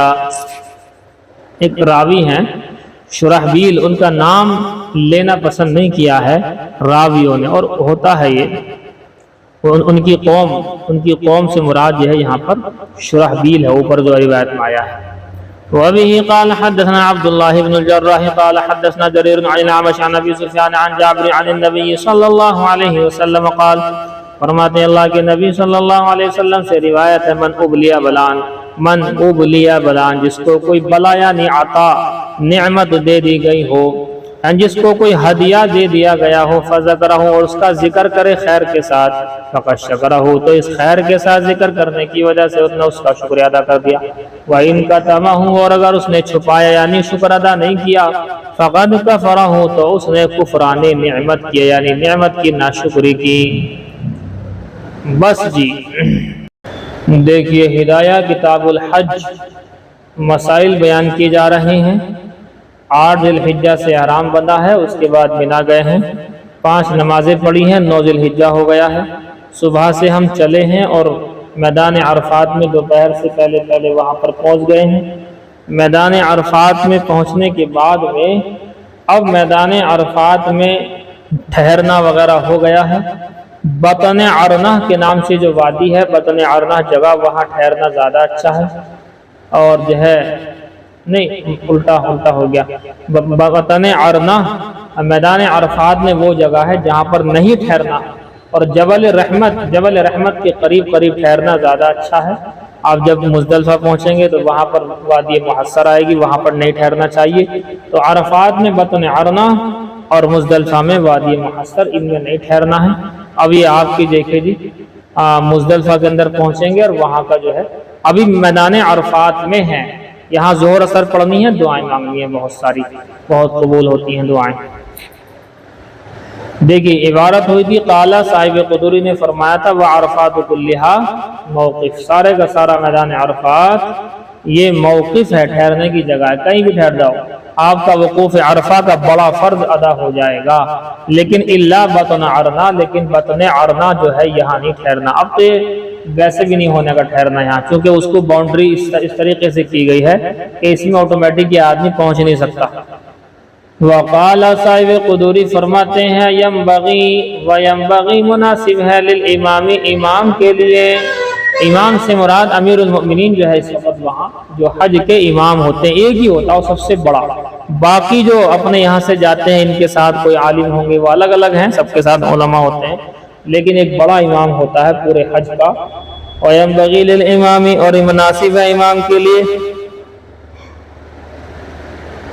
ان یقف یہ کہ وہ وقوف عرفہ کرے، بعرفہ یہ ٹھہرے عرفہ میں، میدان عرفات کے اندر وہ ٹھہرے، علی راحلۃ سواری پر، وہ سواری پر اس لیے رہے گا تاکہ لوگوں کو دکھائی دے۔ اب چونکہ آدمی بہت ہوتے ہیں، 40 لاکھ کے لگ بھگ لوگ ہوتے ہیں، تو بڑی دقت ہے خیر اس میں۔ تو وہ جو ہے اس کا امام کے لیے مناسب ہے۔ مناسب کا مطلب یہ ہے کہ واجب نہیں ہے، مناسب ہے کہ وہ وقوف عرفہ کرے سواری کے اوپر، سواری پر سوار ہو کر کے وقوف عرفہ کرے، یہ زیادہ بڑھیا بات ہے۔ وَيَنبَغِي أَن يَقِفَ، اور مناسب ہے امام کے لیے۔ اچھا، اس کی وجہ کیا ہے وقوف عرفہ سواری پر کرے؟ اس لیے کہ آپ صلی اللہ علیہ وسلم نے اپنی اونٹنی پر وقوف عرفہ کیا تھا۔ آپ جو ہے سواری پر تھے، جس کی وجہ سے سب لوگ حضور کو دیکھ رہے تھے اور کیا کیا دعائیں کر رہے ہیں، وہ ساری باتیں دکھانے کے لیے ہی تھا، وہ ظاہر سی بات ہے تاکہ امت سیکھ لے۔ وَيَنبَغِي أَن يَقِفَ مُسْتَقْبِلَ الْقِبْلَةِ، اور مناسب ہے امام کے لیے کہ وہ وقوف عرفہ کرے، میدان عرفات میں ٹھہرے۔ کس طریقے سے ٹھہرے؟ مستقبل القبلۃ، قبلے، دیکھو جی، وَيَنبَغِي أَن يَقِفَ مُسْتَقْبِلَ الْقِبْلَةِ، اور مناسب ہے کہ وقوف عرفہ کرے قبلے کی طرف رک کر کے۔ ظاہر سی بات ہے دعائیں مانگنی ہے، دعاؤں کی شکل زیادہ بہتر یہی ہے، اور آپ صلی اللہ علیہ وسلم نے اس کے بارے میں کہا بھی ہے کہ بہترین وقوف عرفہ جب تک ہے جب تک کہ آدمی تو قبلے کی طرف رک کر کے کھڑا ہو، تو قبلے کی طرف رک کر کے کھڑا رہنے میں ہی زیادہ خیر ہے۔ یہ ہے اور پڑھو، وَيَدْعُو، اور دعا مانگیں گے، امام دعا مانگے گا، وَيُعَلِّمُ النَّاسُ الْمَنَاسِكَ، وَيُعَلِّمُ النَّاسَ الْمَنَاسِكَ، اور سکھائے گا لوگوں کو مناسک۔ مناسک کہتے ہیں حج کے مسئلے مسائل۔ وَيَدْعُو، اور دعا کرے گا امام، وَيُعَلِّمُ النَّاسَ الْمَنَاسِكَ، اور لوگوں کو مناسک حج، حج کے مسائل اور فضائل سکھائے گا۔ مناسک کسے کہتے ہیں؟ حج کے مسئلے مسائل کو، ان ساری چیزوں کو مناسک بولتے ہیں۔ اس میں بھی چونکہ اللہ کے نبی صلی اللہ علیہ وسلم نے ہاتھ اوپر کو اٹھا کر کے صحیح طریقے سے دعا مانگی ہے۔ وَيَدْعُو بِمَا شَاءَ، اور جو چاہے دعا مانگے گا، اپنے لیے بھی جو چاہے دعا مانگے گا۔ قال صاحب قدوری فرماتے ہیں وَيَنبَغِي لِلنَّاسِ، لوگوں کے لیے مناسب بات تو یہ ہے کہ أَن يَقِفُوا بِقُرْبِ الْإِمَامِ، کہ وقوف عرفہ کریں، میدان عرفات میں ٹھہرے، امام کے قریب قریب، امام کے قریب قریب رہیں گے تو زیادہ فائدہ ہوگا۔ وجہ، کوئی امام کے پاس رہو گے آواز بھی ٹھیک آئے گی، مسئلے مسائل بھی یاد ہو جائیں گے، یہ ہے بات۔ ورنہ اب اس کی شکل، اس کا متبادل جو شکل ہے وہ یہ ہے، اس کی متبادل شکل فی الحال یہ ہو رہی ہے کہ علماء رہتے ہیں سب کے ساتھ میں، تو مسئلے مسائل وہیں سے پوچھتے ہیں۔ امام تو دیکھنے کو بھی نہیں ملتا، اتنے لاکھ لوگوں میں کہاں سے ڈھونڈیں اس کو، کہاں جائیں اتنی بھیڑ میں۔ وَيَنبَغِي أَن يَقِفُوا وَرَاءَ الْإِمَامِ، اور مناسب یہ ہے کہ وقوف عرفہ جو کرے میدان عرفات میں، جو 9 ذی الحجہ یوم عرفہ کو ٹھہرے، وہ وراء الامام، امام کے پیچھے پیچھے ٹھہرے، امام کے پیچھے رہے، امام سے آگے نہ بڑھے۔ ہاں یہ شکل ٹھیک ہے۔ یہ شکل کیسے ہو جاتی ہے؟ امام کے لیے الگ وہاں پر ایک جگہ ہے، اور وہ شکل ایسے بنائی گئی ہے کہ امام جب وہاں پہنچ کر کے ٹھہرتا ہے، حج کا امام، تو سارے کے سارے خود بخود ہی اس کے پیچھے پیچھے رہتے ہیں، اس سے کوئی آگے نہیں بڑھتا ہے، کیونکہ سب سے آگے والے حصے میں امام ہی ہوتا ہے۔ قال صاحب قدوری فرماتے ہیں وَيَسْتَحِبُ أَن يَغْتَسِلَ قَبْلَ الْوُقُوفِ، اور مناسب یہ ہے، مستحب یہ ہے کہ وہ غسل کر لے وقوف عرفہ سے پہلے، بھی عرفہ تھا وقوف عرفہ سے پہلے، جیسا آپ نے پڑھا تھا نا کہ احرام باندھنے سے پہلے وضو یا غسل ہو جانا چاہیے، ایسے ہی میدان عرفات میں وقوف کرنے سے پہلے بھی اگر یہاں سے منا سے جاتے ہوئے یا تو غسل کر لیں جانے سے پہلے، یا وہاں پہنچ کر کے کوئی ایسا حساب بن جائے کہ جہاں پر وقوف عرفہ سے پہلے پہلے غسل ہو جائے، تو مستحب ہے، زیادہ محنت کرنے کی ضرورت نہیں ہے اس میں کہ صاحب اس کے لیے بہت زیادہ دقت اٹھانی پڑے، کیونکہ اس وقت تو ہلکا ہلکا ہی لے کر کے چلتے ہیں، ورنہ دقت والی بات، یا کم سے کم وضو کر لو۔ وَيَجْتَهِدَ فِي الدُّعَاءِ، اور مستحب ہے کہ وہ دعا کے اندر جد و جہد کرے، اس کو اگر وَيَجْتَهِدَ پڑھیں گے تو یہ معنی ہے وَيَجْتَهِدُ پڑھو، اور دعا کے اندر جد و جہد کرے، یعنی بہت زیادہ کوشش کرے، بہت زیادہ کوشش کرے، دعا مانگنے میں خوب زیادہ کوشش کرنی۔ وَيُلَبِّي اور تلبیہ پڑھتا رہے گا، فی موقفہ ساعۃ بعد ساعۃ، اپنے موقف میں، اپنے ٹھہرنے کی جگہ میں۔ موقف وہی ٹھہرنے کی جگہ میدان عرفات میں، جہاں بھی جگہ مل جائے تو کہتے ہیں ساعۃ بعد ساعۃ، تھوڑی تھوڑی دیر کے بعد میں تلبیہ پڑھتا رہے گا۔ اس کو تلبیہ کو تو نہیں روکنا ہے ابھی، اس لیے کہ بعض اماموں کے نزدیک تلبیہ یہاں میدان عرفات میں آنے کے بعد میں رک جاتا ہے۔ امام مالک کے نزدیک رک، دیکھو لکھا ہوا بھی ہے، وقال مالک یقطع تلبیہ کما یقف بعرفہ، جیسے ہی وقوف عرفہ کرے گا تو تلبیہ کو روک دے گا۔ لیکن نہیں، ہمارے نزدیک احرام باندھنے سے لے کر کے اور آپ کے بڑے شیطان کو 7 کنکری جو ایک دن کے بعد لگے گی، اب 10 ذی الحجہ کو لگے گی، تو 10 ذی الحجہ کی کنکری مارنے سے پہلے تک ہمارے یہاں تلبیہ پڑھا جائے گا، اور کنکری مارنے جیسے وہاں پہنچے ہم بڑے والے شیطان پر 7 کنکری مارنے کے لیے، وہاں جانے کے بعد وہاں تلبیہ نہیں پڑھیں گے۔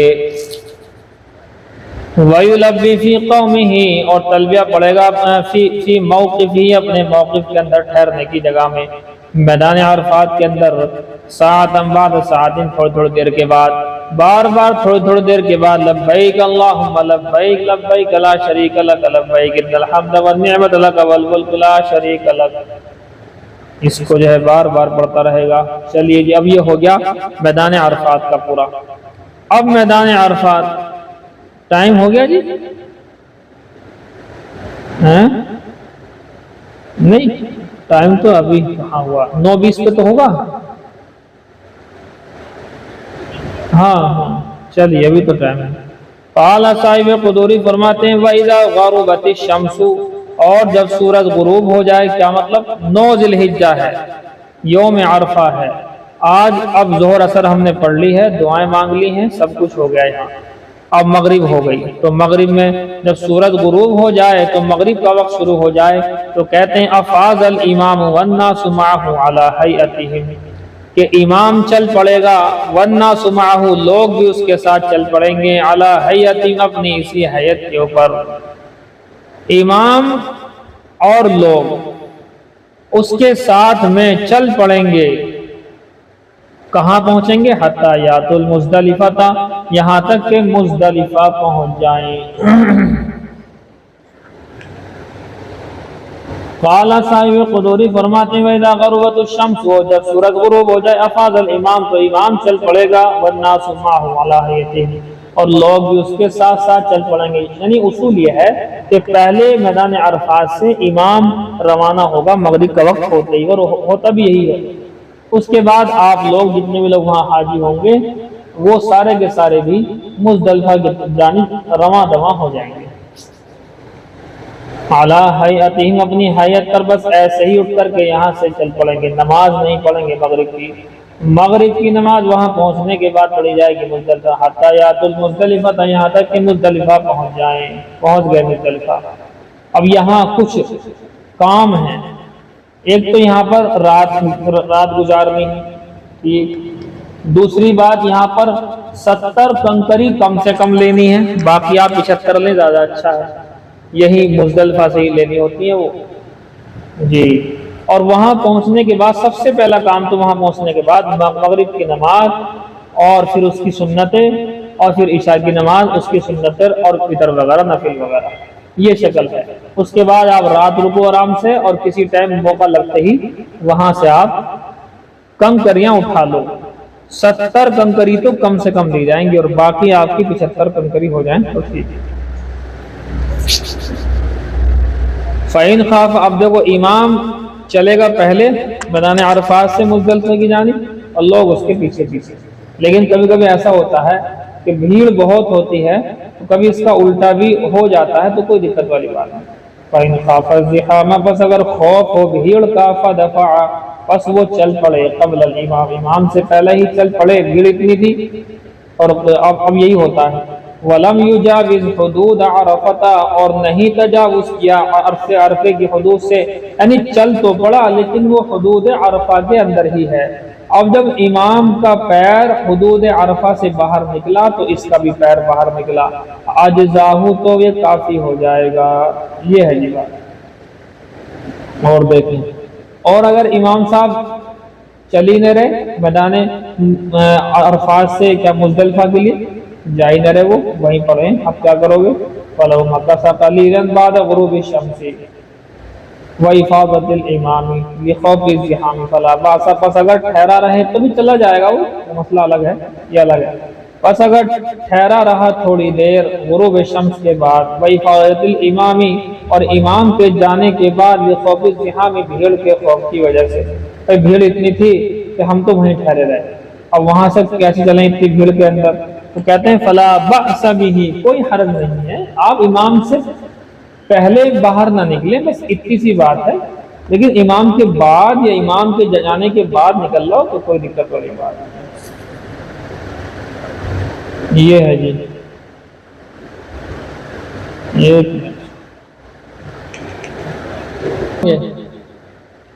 قال صاحب قدوری فرماتے ہیں وَإِذَا أَتَى مُزْدَلِفَةَ، اور جب مزدلفہ آ جائیں، فَالْمُسْتَحَبُّ، مستحب یہ ہے، أَن يَقِفَ، یہ کہ ٹھہرے، بِقُرْبِ الْجَبَلِ الَّتِي عَلَيْهِ الْمِيقَدَةُ يُقَالُ لَهُ قَزْح، ٹھہرے اس پہاڑ کے قریب جس پر میقدہ ہے، میقدہ ہے جس کو قزح کہا جاتا ہے، جس کو قزح کہا جاتا ہے۔ آپ صلی اللہ علیہ وسلم اس پہاڑ کے قریب میں ٹھہر گئے تھے، اس پہاڑ پر ٹھہر گئے تھے جس پر میقدہ ہے، یہ کیا ہے جی چیز؟ جبل قزح کہتے ہیں اسے، جبل قزح، یہ ہے جی اس کا پورے کا پورا۔ دیکھیے وہاں کیا تھا؟ جبل رحمت،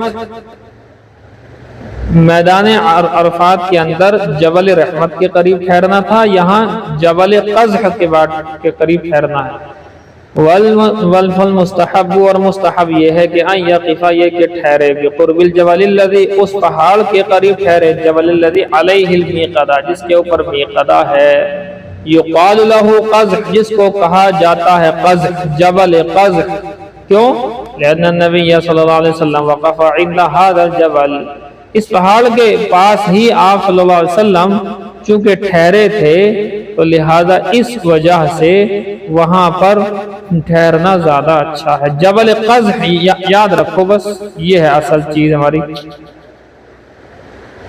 چلیے جی،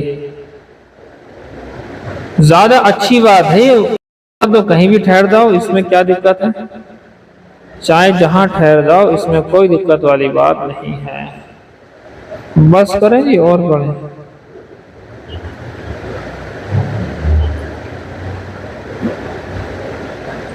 فَلَوْ مَكَثَ قَلِيلًا، پس اگر وہ ٹھہرا رہے تھوڑی دیر، کہاں ہیں کتاب تو کھولیں، بعد غروب الشمس، غروب شمس کے بعد میں، وَلِفَاتِ الْإِمَامِ، اور امام کے جانے کے بعد، غروب شمس کے بعد اور امام کے جانے کے بعد تھوڑی دیر وہیں ٹھہرا رہے، کہاں؟ میدان عرفات میں، لِخَوْفِ الزِّحَامِ، بھیڑ کی وجہ سے، فَلَا بَأْسَ بِهِ، تو کوئی حرج والی بات ہی نہیں ہے۔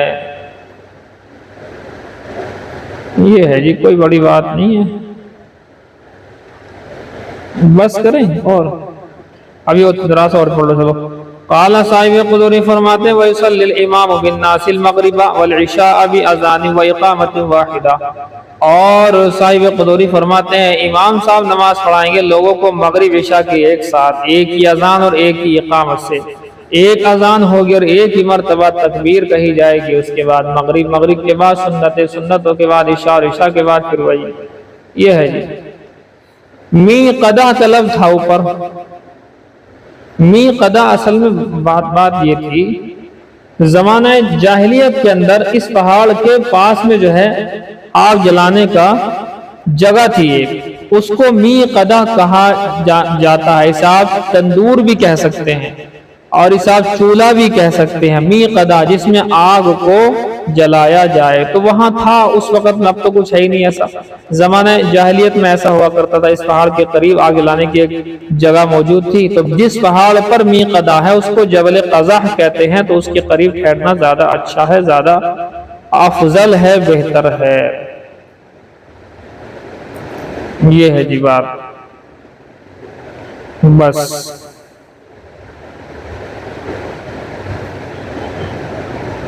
جی بتائیے کیا مسئلہ ہے؟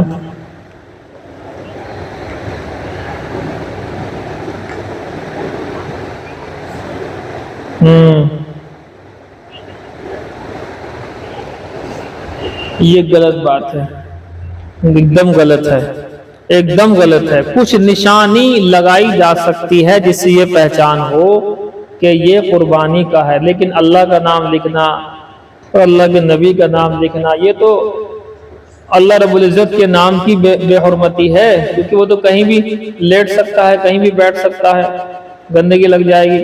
کچھ علامت اس طریقے کی بنا سکتے ہیں، گلے کے اندر وہ ڈال دیتے ہیں کوئی تو رسہ ایسا جس سے خاص علامت معلوم ہوتی ہے کہ یہ جو ہے قربانی کا ہے۔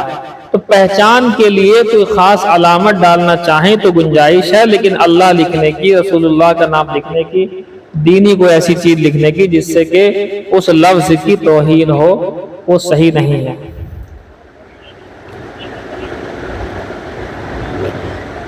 نہیں، یہ بھی نہیں، اور کچھ دیکھو، یہ گھنگرو نہیں، اور کچھ دیکھو، اور کچھ دیکھو، جائز تو ہو جائے گا وہ، لیکن حرام تو نہیں ہے، وہ حرام تو نہیں ہوتا ہے، وہ بھی ایک طرح کی علامت ہوتی ہے، لیکن کوئی اچھی چیز دیکھو۔ اب ہم یہ کہہ رہے ہیں علامت کے طور پر کوئی چیز ہو جائے تو اس میں کچھ اچھی چیز ہونی چاہیے نا، کوئی ایسی چیز ہو جو اچھی لگے۔ اب یہ تو گھنگرو ہے، ڈم ڈم ڈم ڈم بجیں گے، اس طریقے سے چھم چھم بجیں گے، تو کچھ اچھا سا دیکھو، کچھ اور بہت ساری چیزیں ہو سکتی ہیں، سمجھ گئے نہیں؟ جہاں تم چاہو، مرضی ہے، چاہے جہاں دے دو۔ دبا اس لیے رہے ہیں کہ بیچنے والوں نے گڑبڑ کر رکھی ہے، ہماری کھال لے کر کے سستی اور اسے مارکیٹ کے اندر بہت مہنگی کر کے بیچتے ہیں، تو اس سے بہتر ہے ان لوگوں کو نہ دیا جائے۔ یہ اپنا مال ہے، جیسے گوشت، جتنا گوشت، اس کو ایسا سمجھو، تھوڑا ذہن تمہارا ٹھیک ہو جائے گا۔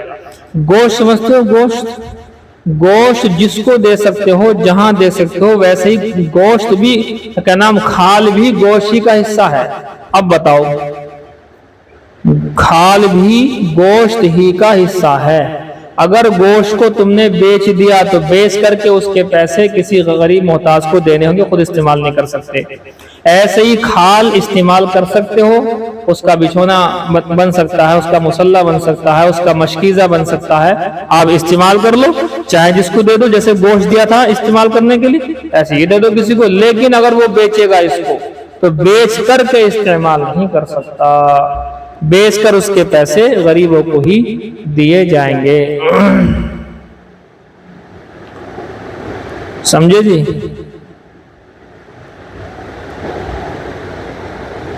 غیر مسلم کو گوشت اگر مانگے، زبردستی کر کے نہ دیں کہ اسے پھینک دے، تو اگر کوئی مانگ رہا ہے تو اسے دے سکتے ہیں گوشت، جائز یہی لکھا ہے، لیکن اس طرح سے نہ ہو کہ سارا گوشت وہیں بھیج دیا، غیر مسلموں کو ہی دے دیا، یہ نہیں ہونا چاہیے، بلکہ غیر مسلموں کو سے زیادہ اچھا ہے پھر کسی مسلمان کو دینا، لیکن مسلمانوں کو بھی خوب ملتا ہے اور اس ٹائم غیر مسلموں کو بھی خوب مل جاتا، کوئی دقت والی بات نہیں ہے۔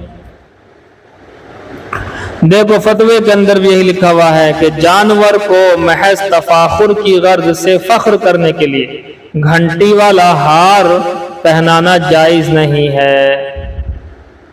فخر کرنے کے لیے میرا بکرا ہے، یہ میرا بکرا ہے، دیکھو 1 کنٹل کا ہے، او یہ لایا میں، دیکھو، یہ ہے فخر کرنا، اور ریاکاری آ گئی، نام و نمود آ گیا۔ اور اگر اس طرح کی کوئی نیت نہیں ہے، صرف اور صرف کس کے لیے، جیسے کہ تم نے کہا نہیں مہندی لگا دی، اب مہندی لگانا الگ ہے، مہندی میں نام لکھنا الگ ہے، اللہ رسول کا وہ تو نہیں لکھنا، لیکن مہندی لگا دی، اس سے بھی علامت ہو گئی کہ بھئی یہ لگا رکھی نا مہندی، اس کا مطلب یہ ہے کہ یہ جانور ہمارا قربانی کا۔ تو علامت کے لیے کوئی چیز لگائی جائے تو گنجائش ہے، فخر، تفاخر، یا اللہ کا نام، رسول اللہ کا نام، دینی آیات، اس طرح کی چیز نہیں لکھ سکتے آپ، نہیں سمجھو جی؟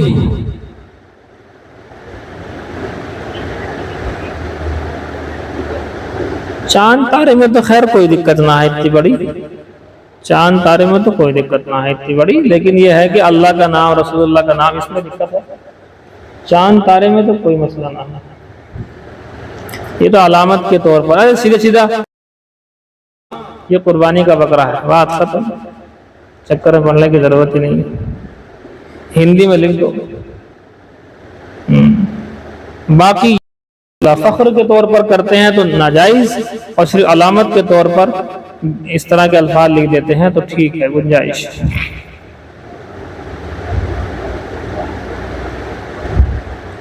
جی ہو گئے فارغ؟ جائیے اب آپ بخاری شریف دیکھیں، کتاب الایمان، اس میں دو ہی باتیں ذکر کی جائیں گی۔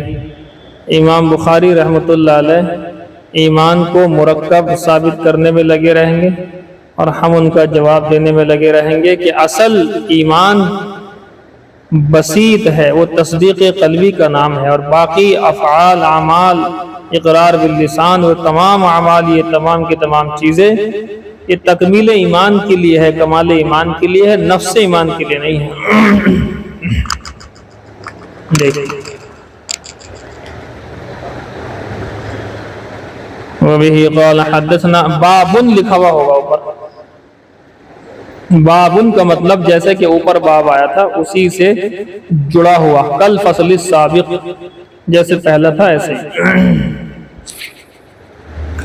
وبه قال حدثنا ابو اليمان قال اخبرنا شعيب عن الزهري قال اخبرنا ابو ادريس عائذ الله بن عبد الله ان عبادة بن الصامت رضی اللہ تعالی عنہ فرماتے ہیں کہ مجھے خبر دی ابو ادریس عائذ اللہ ابن عبداللہ نے کہ بے شک عبادہ ابن الصامت رضی اللہ تعالی عنہ جو کہ وکان شہید بدر، جو کہ بدر میں شریک تھے، غزوہ بدر میں شریک ہوئے تھے، وہ احد النقباء لیلۃ العقبہ، اور وہ 12 نقیبوں میں سے ایک تھے۔ نقبہ سے مراد 12 نقیبوں میں سے ایک تھے۔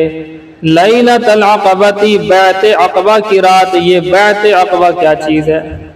دیکھیے سب سے پہلے اللہ کے نبی صلی اللہ علیہ وسلم پر مدینہ والوں نے 11 ہجری نہیں 11 نبوی کا مطلب نبوت ملے ہوئے، نبوت کے اظہار کا دعویٰ کیے ہوئے جو ہے 11واں سال ہے۔ 6 لوگ مدینے کے آئے، انہوں نے ایمان قبول کیا، اس میں تو یہ تھے نہیں۔ اگلے سال 12 ہجری کے اندر وہ لوگ آئے، 12 آئے ہوئے، 6 میں سے 5 تو انہی میں سے آئے اور 7 نئے آئے، ان میں حضرت عبادہ ابن الصامت ہیں۔ یہ 12 جو ہے، اب اس کے بعد یہ ہو گئے 12۔ اگلے سال 13 جو نبوی کے اندر 72 آئے، ان 72 میں سے نقیب 12 خاص لوگ جو ہے بنائے گئے تھے ذمہ داریوں کے حساب سے، تو عبادہ ابن الصامت کو بھی نقیب بنایا گیا تھا حضور صلی اللہ علیہ وسلم کے حیل پر، اور مددگار کے روپ میں آپ انہیں منتری کہہ سکتے ہو، 12 منتری ہیں یہ بڑے بڑے۔ تو یہ ہے جی بیعت عقبہ کی رات۔ ان رسول اللہ صلی اللہ علیہ وسلم، بے شک حضور صلی اللہ علیہ وسلم نے قال، ارشاد فرمایا، وحولہ عصابۃ من اصحابہ، اور حضور صلی اللہ علیہ وسلم کے ارد گرد صحابہ کی ایک جماعت تھی۔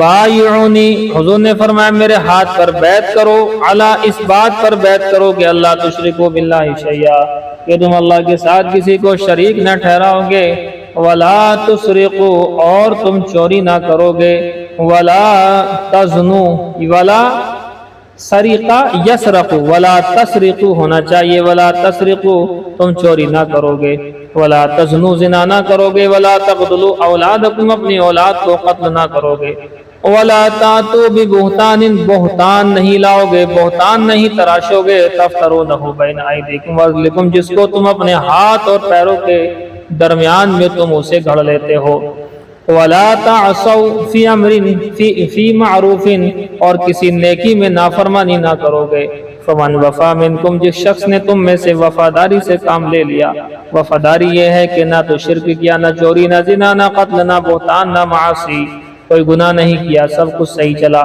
فاجرہ علی اللہ، تو اس کا اجر و ثواب اللہ کی ذمہ ہے۔ وَمَنْ أَصَابَ مِنْ ذَلِكَ شَيْئًا، اور جو شخص کے پہنچ گیا ان میں سے کسی چیز کو، یعنی ان میں سے کسی گناہ کا ارتکاب کر بیٹھا، فَعُوقِبَ فِي الدُّنْيَا، اور اس کو دنیا میں سزا دے دی گئی۔ اگر ان میں سے کچھ گناہ کر لیا اور دنیا میں اس کو عذاب دے دیا گیا، فَهُوَ كَفَّارَةٌ لَهُ، دنیا میں عذاب دیا جانا اس کے لیے کفارہ بن جائے گا۔ لیکن اگر دنیا میں نہیں دیا تو پھر اللہ تعالیٰ کے یہاں ہوگا۔ وَمَنْ أَصَابَ مِنْ ذَلِكَ شَيْئًا، جس نے ان میں سے کوئی گناہ کر لیا، ثُمَّ سَتَرَهُ اللَّهُ، پھر اللہ نے اسے چھپا دیا، پھر اللہ تعالیٰ نے اسے چھپا دیا، وَهُوَ إِلَى اللَّهِ، تو وہ اللہ ہی کے ذمہ داری میں ہے، إِنْ شَاءَ عَفَا عَنْهُ، اور اگر چاہے تو اللہ اس کو معاف کر دے، وَإِنْ شَاءَ عَاقَبَهُ، اور چاہے تو اس کو عذاب دے۔ مطلب سمجھے نہیں، کسی گناہ کے اندر مبتلا ہو گئے تو گناہ کی دنیاوی سزا، جیسے کہ چوری کی سزا ہاتھ کٹنا، زنا کی سزا 100 کوڑے، یا پھر 100 کوڑے نہ سنگسار، 100 کوڑے یا سنگسار ہونا، یہ سب سزا ہے اس کی۔ اگر دنیا میں یہ اس کو سزا دے دی گئی ہے تو یہ سزا کا دیا جانا اس کے لیے کفارہ بن جائے گا، اور انشاءاللہ اللہ کی طرف سے معافی ہو جائے گی۔ لیکن اگر ایسا نہیں ہوا، پکڑ دھکڑ نہیں ہوئی، یا یہ سزا جو ہے ہاتھ کٹنے کی یا اس طرح 100 کوڑوں کی یا جو ہے سنگسار وغیرہ کی نہیں دی گئی، تو کہتے ہیں اللہ نے اگر اس کے گناہ کو چھپا لیا تو پھر اللہ کی ذمہ داری میں ہے۔ جب اللہ کے یہاں تو کچھ ہوا نہیں دنیا کے اندر، اب اللہ کے پاس پہنچا تو ان شاء عفا عنہ، اللہ چاہے تو معاف کرے اس کے گناہ کو، وَإِن شاء عَاقَبَ، چاہے تو اللہ وہاں عذاب دے دے۔ فَبَايَعْنَاهُ عَلَى ذَلِكَ، تو ہم نے ان تمام باتوں پر بیعت کر لی حضور صلی اللہ علیہ وسلم کے ہاتھ کے اوپر۔ باب من الدین الفرار من الفتن، یہ باب اس بارے میں ہے کہ دین کا حصہ ہے فتنوں سے بھاگنا، فتنوں سے بھاگنا دینداری ہے، فتنوں سے بھاگنا ہی دینداری ہے۔ جتنا فتنوں سے باہر بھاگو گے اتنا ہی زیادہ دین میں لگ جاؤ گے۔ اس وقت کا میں ایک بات بڑی غور و فکر سے کہہ رہا ہوں، نوٹ کر لینا آپ اس بات کو، بہت سوچ وچار کرنے کے بعد، سب کچھ سوچنے کے بعد ایک بات میں آپ سے عرض کر رہا ہوں، جس شخص نے موبائل کی زندگی پر کنٹرول کر لیا وہ اس وقت کا سب سے بڑا ولی ہے۔ موبائل کی زندگی پر جس نے کنٹرول کیا وہ ولی اللہ ہے، اور اگر موبائل کے فتنے میں وہ پھنس گیا تو ولایت ختم ہو گئی۔ بس اس وقت گناہ کا سب سے بڑا ذریعہ ہے، اس وقت گناہ کا سب سے 1,00,000 بار کہوں گا نا، سب سے، تب بھی نہیں اس کا مقابلہ ہو گیا۔ اس سے بڑا کوئی ذریعہ گناہ کا نہیں ہے۔ بڑے بڑے ولی اللہ لوگوں کی ولایت چھین چکا ہے یہ۔ ایک ہم لوگوں کو کیا ہے، ایک وہم ہے، کیا وہم ہے کہ ہم موبائل کو چلا رہے ہیں، یہ وہم ہے بہت بڑا۔ ہم موبائل کو نہیں چلا رہے، موبائل ہمیں چلا رہا ہے۔ جتنی اطاعت ہم یہ سمجھتے ہیں کہ موبائل ہماری اطاعت کر رہا ہے، یہ نرا جھوٹ ہے اور یہ غلط بات ہے۔ ہم موبائل کی اطاعت کرتے ہیں، ہم موبائل کی بات مانتے ہیں، جیسا کہتا ہے ویسے ہی کرتے ہیں۔ مثال دوں میں آپ کو، دیکھو مثال سن لو۔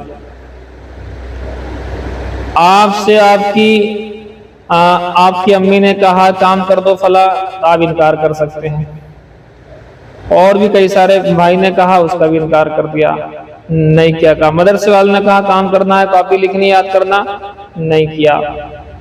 لیکن آپ اگر لیٹے ہوئے ہیں اور آپ کا فون 2 ہاتھ دور رکھا ہوا ہے، گھنٹی بجی، او ہو، سارا دکھ درد دور ہو گیا۔ گھنٹی بجنے پر ایسے اٹھ کر کے جائیں گے کہ اگر نہ اٹھے تو کہیں ایسا نہ ہو موبائل الٹا مارے ہمیں، کبھی موبائل ہمیں سزا دے دے، ایسے اٹھ کر کے فون اٹھاتے ہیں۔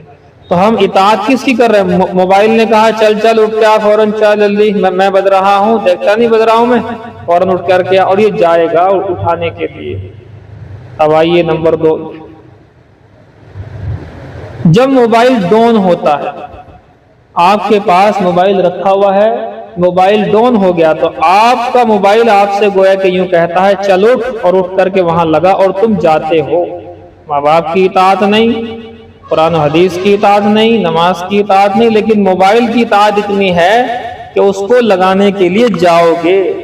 تو ہم یہ وہم میں جی رہے ہیں کہ موبائل کو ہم چلاتے ہیں، یہ غلط بات ہے، بلکہ موبائل ہمیں چلا رہا ہے، موبائل ہمیں چلا رہا ہے۔ جتنا آج ہم یاد کرتے ہیں موبائل کو، اتنا بالغ بچوں کو بھی یاد نہیں کرتے، بالغ بچوں کو بھی یاد نہیں کرتے، ماں باپ کو یاد نہیں کرتے، بہن بھائی کو یاد نہیں کرتے۔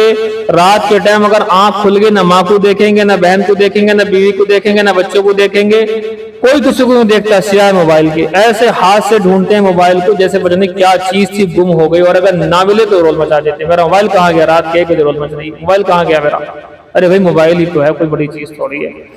اس خیال میں مت پتہ ہے نا کہ موبائل کو آپ لوگ چلا رہے ہو، نہیں، موبائل آپ کو چلا رہا ہے، یہ ذہن میں رکھیں۔ 1 منٹ ہولڈ، فون شاید ابھی کٹا دیا ہے۔ چلیے، بہر خلاصہ یہی ہے کہ دینداری یہ ہے کہ فتنہ سے بھاگا جائے۔ وبه قال حدثنا عبد الله بن مسلمة عن مالك عن عبد الرحمن بن عبد الله بن عبد الرحمن بن ابي صعصع عن ابي سعيد الخدري رضي الله تعالى عنه انه قال قال رسول الله صلى الله عليه وسلم، حضور نے ارشاد فرمایا، یوشک ان یکون خیر مال المسلم غنم، عن قریب ایسا زمانہ آئے گا کہ مسلمان کا بہترین مال غنم، بکریاں ہوں گی، یتبع بها شعف الجبال، جس کو وہ لے کر پہاڑ کی چوٹیوں پر چلا جائے گا، تو مواقع القطر، اور بارش کی جگہوں پر چلا جائے گا، یفر بدینہ من الفتن، اور وہ فتنے سے بچنے، دین کو فتنے سے بچانے کے لیے ایسا کرے گا، بھاگتا پھرے گا، بھاگے گا اپنے دین کو لے کر، من الفتن، ان فتنوں کی وجہ سے۔ اسی لیے آج بھی آپ دیکھیں پہاڑی چھیتروں میں رینج نہیں آتی ہے، موبائل کی رینج پہاڑی چھیتروں میں کم ہے آج بھی، اتنی ٹیکنالوجی ہائی فائی ہونے کے بعد پہاڑی چھیتروں میں ٹیکنالوجی کم ہے۔ جب نیٹ نہیں آنے کا ہے، انٹرنیٹ نہیں چلے گا تو فتنہ کم ہو گیا، بنا نیٹ کے موبائل میں یہ فتنہ کم ہے اور نیٹ والے میں زیادہ ہے، یہ بات صحیح ہے، اچھی لگے تب بھی، بری لگے تب بھی۔ ہم تو سچی بات میں آپ سے اپنے من کی بات کہہ رہا ہوں، میرا دل یہ کرتا ہے، ہمیشہ سے دل یہ کرتا ہے، بار بار دل یہ کرتا ہے کہ میں کوئی چھوٹا موٹا فون رکھ لوں اور بس ایک لیمیٹڈ ہو جائے زندگی، ورنہ صبح سے شام تک اچھا اب سسٹم ایسا ہو گیا، فتوی فتاوی کے روپ میں مسائل نکال کر کے دینا، کتابیں سب اسی میں ہیں، سب کتابیں اسی میں سے مسائل نکال کر کے ہم بھیجتے رہتے ہیں، رات دن علماء کے بھی فون آتے ہیں، غیر علماء کے بھی فون آتے ہیں، امام و مؤذنین کے بہت فون آتے ہیں، عوام کے بہت فون آتے ہیں، مسئلے مسائل کیا، وہ مسئلے مسائل تو اس میں بھی ہو جائے گا سنانا، لیکن ان کے حوالے دینا، ابھی بھی بیچ میں ایک کال آئی بھی ہے، ایک ہمارے قاری صاحب وہ حوالے کے لیے فون کر رہے ہیں، ان کو بھیجنا مجھے حوالہ بھی۔ اب اس کے لیے کتابیں ایسی ہونی چاہیے ہر وقت ساتھ، چلتا پھرتا ایک کتب خانہ ہمارے ساتھ ہونا چاہیے۔ اب اس میں ہم یہاں پھنس گئے، اور نہ ہمیشہ سے من یہ چاہتا ہے کہ کوئی چھوٹا موٹا موبائل رکھیں اور بس ختم۔ اب یہ ویڈیو وغیرہ کا سسٹم بن گیا، ویڈیو ڈالنی ہوتی ہے وہ بھی اسی سے ڈلے گی بڑے موبائل سے، بینک اکاؤنٹ سب اسی سے لنک ہے، بینک بھی کھلتے ہیں تو بڑے موبائل میں کھلتے ہیں، چھوٹا میں نہیں کھلتے۔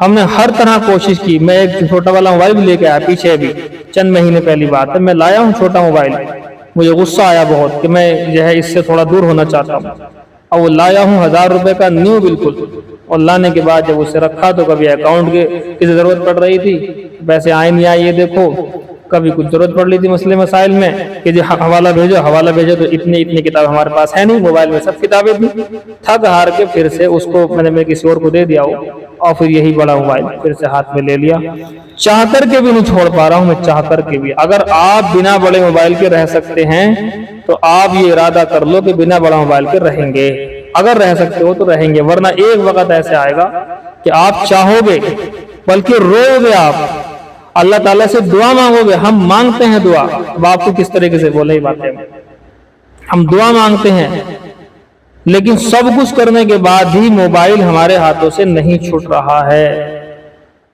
نہیں چھوٹ پا رہا۔ کام اتنے ہیں، حالانکہ ہمارے کام دینی زیادہ ہیں، اس میں دینی کام زیادہ ہیں، ظاہر سی بات ہے، لیکن دینی والا آدمی بھی اس کو چھوڑنے کے چکر میں، آپ بتاؤ جو لوگ دین کا کوئی کام کرتے ہی نہیں اس کے اندر، تو ان کے لیے کہاں سے گنجائش ہے؟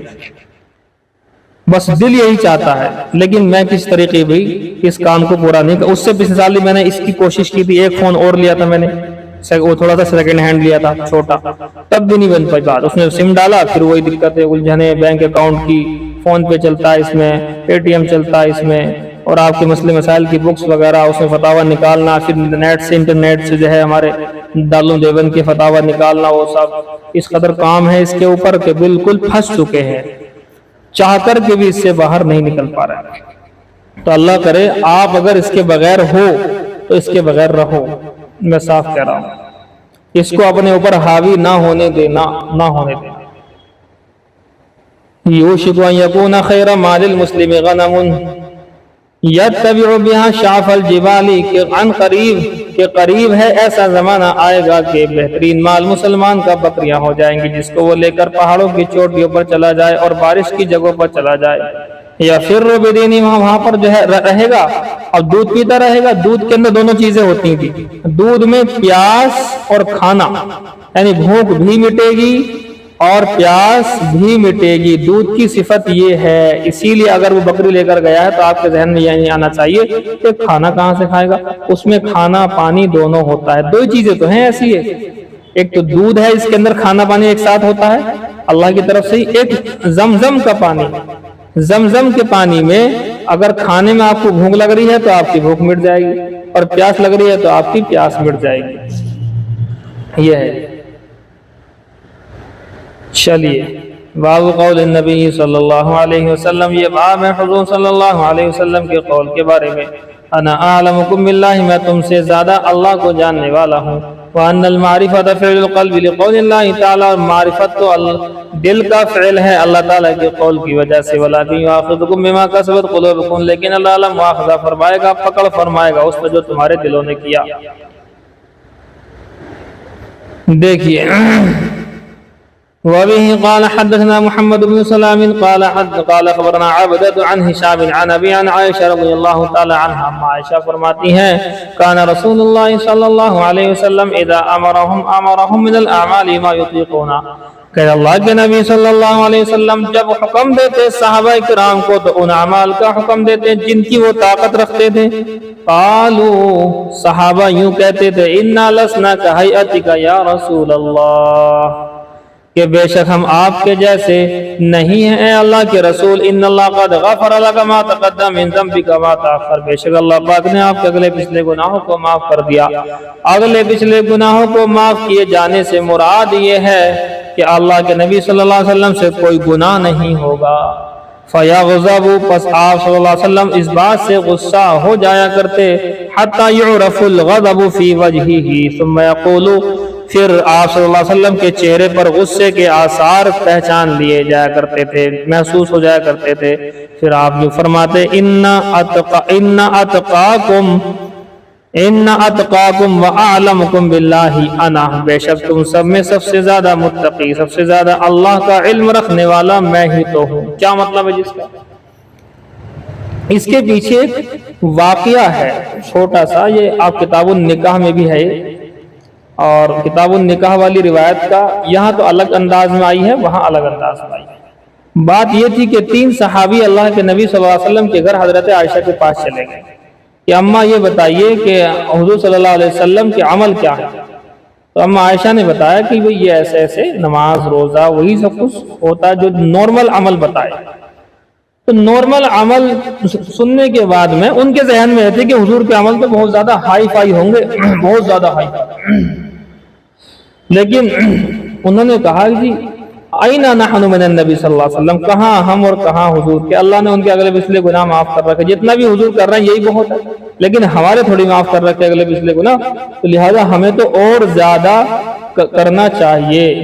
اب حضور صلی اللہ علیہ وسلم کو وحی آ گئی کہ تمہارے گھر 3 صحابی ایسے ایسے پہنچے ہیں اور وہ ایسے ایسے بات کر رہے ہیں۔ ادھر صحابی نے کہا بھی حضور کے عمل کو ہمیں کم لگ رہے ہیں، لیکن بہرحال ہمیں، کیونکہ وہ تو اگلے پچھلے گناہ معاف ہو گئے ان کے، تو ہمارا مسئلہ الگ ہے، ہمیں اور زیادہ محنت کرنی چاہیے۔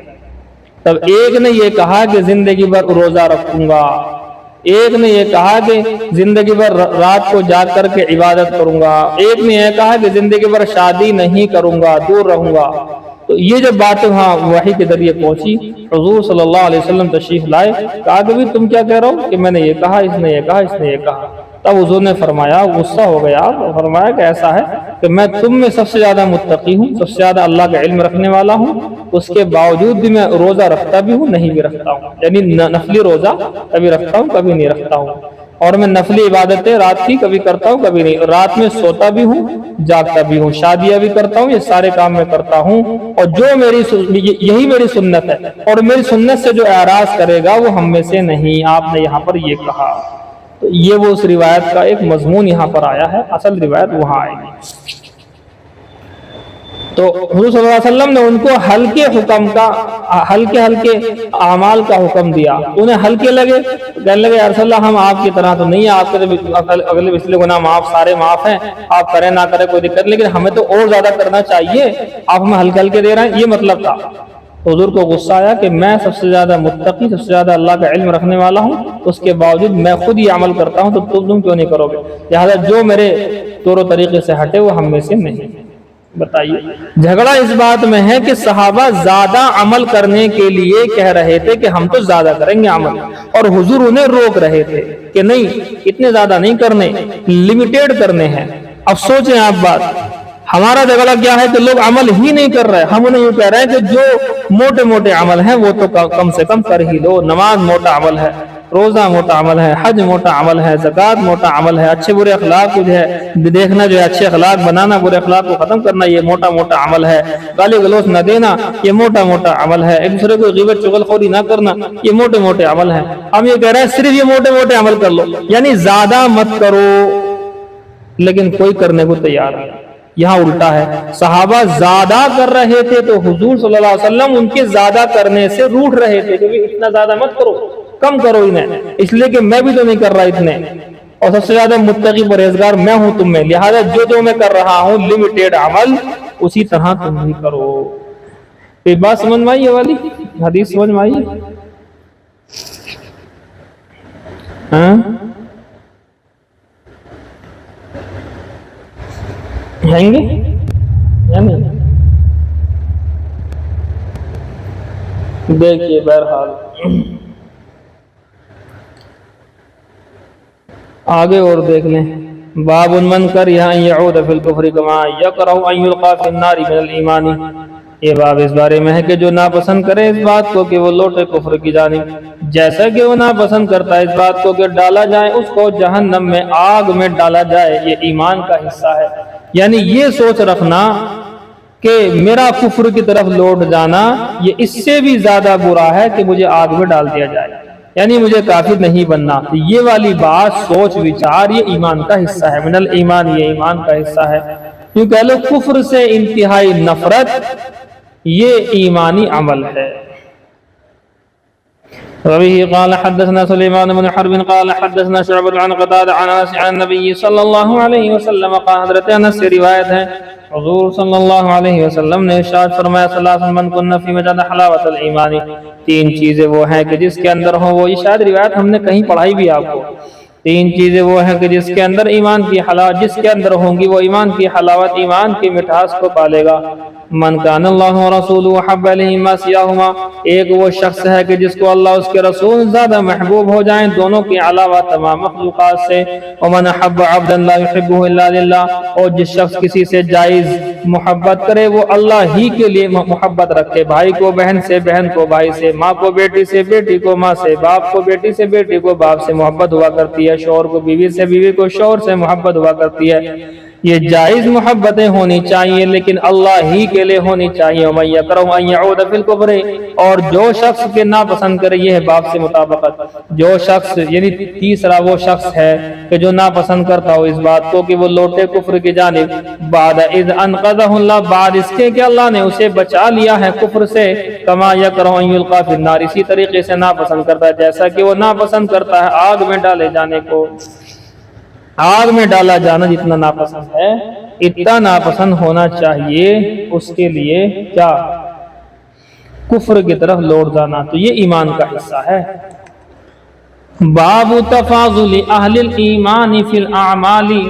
یہ باب ہے مومنین کے اعمال کی کمی بیشی کے بارے میں، اہل ایمان کی کمی بیشی فی الاعمال، اعمال میں، کہ مومنین کے اعمال کم بیشی ہوتی رہتی ہے. ظاہر سی بات ہے بہت سو کے اعمال زیادہ ہوتے، کوئی 9 ٹائم والی ہوتی ہے، کوئی 5 ٹائم والی بھی نہیں ہوتی. تو اعمال تو کمی بیشی ہوتی رہتی ہے، اس میں کیا دقت ہے؟ دیکھیے جی. وبه قال حدثنا اسماعيل قال حدثني مالك عن عمرو بن يحيى المازني عن ابي سعيد الخدري عن النبي صلى الله عليه وسلم قال. حضور صلی اللہ علیہ وسلم نے ارشاد فرمایا یدخل اہل الجنت الجنت، کہ جنت والے جنت میں داخل ہو جائیں گے، واہل النار النار، اور جہنم والے جہنم میں چلے جائیں گے. ثم يقول اللہ، پھر اللہ فرمائے گا اخرجوا من كان في قلبه مثقال حبة من خردل من ایمان، کہ نکال لو ہر اس شخص کو جس کے دل کے اندر رائے کے دانے کے برابر بھی ایمان ہے۔ فَيُخْرَجُونَ مِنْهَا قَدْ اسْوَدُّوا، پس نکال لیا جائے گا منہا اس جہنم سے آگ سے ان سب لوگوں کو جن کے دل میں رائے کے دانے کے برابر ایمان ہے، نکال لیا جائے گا۔ قَدْ اسْوَدُّوا، وہ سارے کے سارے سیاہ ہو چکے ہوں گے، کالے سیاہ بالکل کوئلے کی طرح۔ فَيُلْقَوْنَ فِي نَهْرِ الْحَيَاةِ، بس ان کو ڈال دیا جائے گا نہر حیا ہے یا ابل حیات یا نہر حیات۔ شک مالک، امام مالک نے اس میں شک کیا ہے، کہتے ہیں راوی جو ہیں مالک رحمۃ اللہ علیہ ان کو شک ہو گیا، حیا کہا تھا حیات، تو حیات ہے وہ، اور دوسری روایت سے نہر حیات کے اندر ڈال دیا گیا۔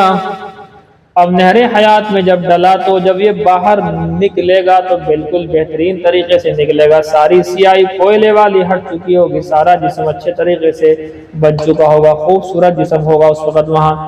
فَيَنْبُتُونَ كَمَا تَنْبُتُ الْحَبَّةُ فِي جَانِبِ السَّيْلِ، پس وہ اگ آئیں گے یعنی بن جائیں گے، بہترین طریقے سے نکل آئیں گے، جیسے کہ دانہ سیلاب کی جانب میں نکل آتا ہے۔ جب کوئی بارش برستی ہے اور سیلاب ہوتا ہے تو اس کی سائیڈوں میں کچھ پیلے سے جو ہے پودے ٹائپ میں بڑے خوبصورت سے ہوتے ہیں، وہ اس طریقے سے نکل آئیں گے۔ الم تر انہا تخرج صفراء ملتویۃ، کیا نہیں دیکھا تم نے بے شک وہ کیسے نکلتے ہیں پیلے مڑے ہوئے۔ قال وہیب قال حدثنا عمرو الحیاتی وقال خردل من خیر، کہتے ہیں بعض راویوں کے نزدیک حیاتی کا لفظ صحیح ہے جو اوپر آیا تھا، اور جو کہا خردل من خیر، من ایمان کی جگہ من خیر ہے، یہاں خیر سے مطلب بھی ایمان ہی کا ہے، کوئی بڑی بات نہیں۔ وبه قال حدثنا محمد بن عبيد الله قال حدثنا ابراهيم وسعد عن صالح عن ابن شهاب عن ابي امامه بن سهل بن حنيف انه سمع ابا سعيد الخدري رضي الله تعالى عنه يقول، حضرت ابو سعید خدری رضی اللہ تعالیٰ عنہ فرماتے ہیں قال رسول اللہ صلی اللہ علیہ وسلم، حضور صلی اللہ علیہ وسلم نے ارشاد فرمایا، بین انا نائم، میں اچانک سویا ہوا تھا، رأیت الناس، میں نے دیکھا لوگوں کو، یعرضون علی، میرے سامنے پیش کیے جا رہے ہیں، وعلیہم قمص، ان کے اوپر قمیصیں ہیں، اور وہ قمیصیں اس طریقے کی ہیں، منہا، بعض تو ان میں سے وہ ہیں، ما یبلغ سدیہ، جو سینے تک قمیص پہنچ رہی ہیں، ومنہا ما دون ذلک، اور بعض کی قمیص اس سے نیچے تک ہے، وعرض علی عمر بن خطاب، اور میرے سامنے پیش کیے گئے حضرت عمر بن خطاب، وعلیہ قمیص یجرہ، اور ان کی قمیص بہت بڑی ہے جس کو وہ گھسیٹ رہے ہیں۔ قالوا، صحابہ نے پوچھا، فما اولت ذالک یا رسول اللہ، کہ آپ صلی اللہ علیہ وسلم، اے اللہ کے رسول، آپ نے اس کی کیا تعبیر لی ہے؟ فرمایا الدین، قال الدین، یعنی کرتے کی تعبیر جو ہے وہ دین سے ہے، جتنا وہ کرتے کے اندر ڈھکا ہوا اتنا دین میں مضبوط ہے، تو حضرت عمر دین میں بہت مضبوط تھے۔ اللہ اکبر۔ باب الحیاء من الایمان، یہ باب ہے حیا ایمان کا حصہ ہے، حیا ایمان کا حصہ ہے۔ رک جائیے۔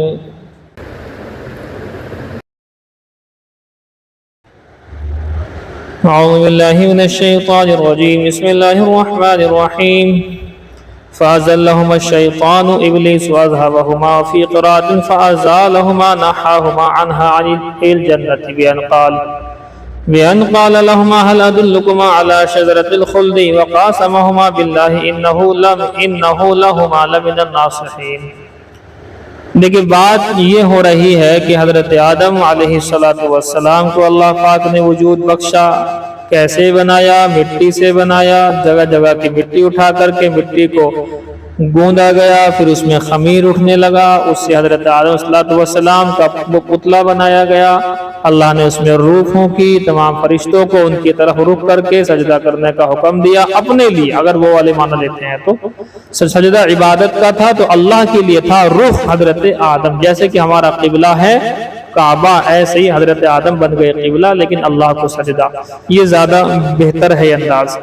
باقی ایک وہی ہے کہ تعظیمی سجدہ، یعنی بعینی سجدہ کرنا نہیں تھا، بلکہ بطور تعظیم کے ہلکا سا سر جھکتا ہے اس کے اندر، جیسے بادشاہوں کے سامنے سر جھکا کر کھڑے ہو جاتے ہیں۔ یہ سب واقعہ ہو گیا حضرت آدم علیہ السلام کے لیے۔ حضرت حوا کو ان کی بائیں پسلی سے اللہ رب العزت نے وجود بخشا اور پھر ان کو جنت کے اندر ٹھہرایا، جنت کے اندر وہ رہے۔ پھر کہا کہ یہ درخت ہے، اس کے قریب مت جانا۔ درخت کس چیز کا تھا؟ مختلف روایتیں ہیں، 2 روایتیں یہاں پر لکھی ہوئی ہیں، گیہوں کا ہے یا پھر آپ کے انگور کا ہے۔ سمجھ گئے؟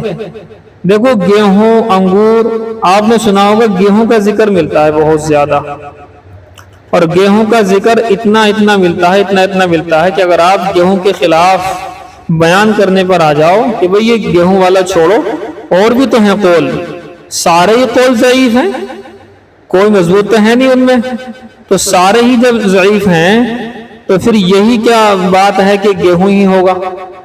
لیکن یہ گیہوں والا اس قدر مضبوط ہو گیا کہ اس کو منع کرنے کے لیے بڑا جگر چاہیے۔ کیا کیا ہو سکتا ہے؟ 2 چیز تو لکھی ہیں، اور لکھ لو 2-3۔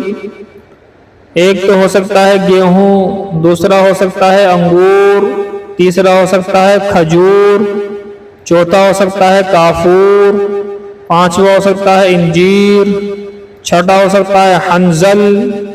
اب بتاؤ، یہ 5-6 نام تو ویسے بھی حاشی واشی مل جائیں گے تمہیں۔ گیہوں، انگور، کھجور، کافور، انجیر، حنظل، یہ بھی ایک درخت ہوتا ہے، حنظل کا درخت۔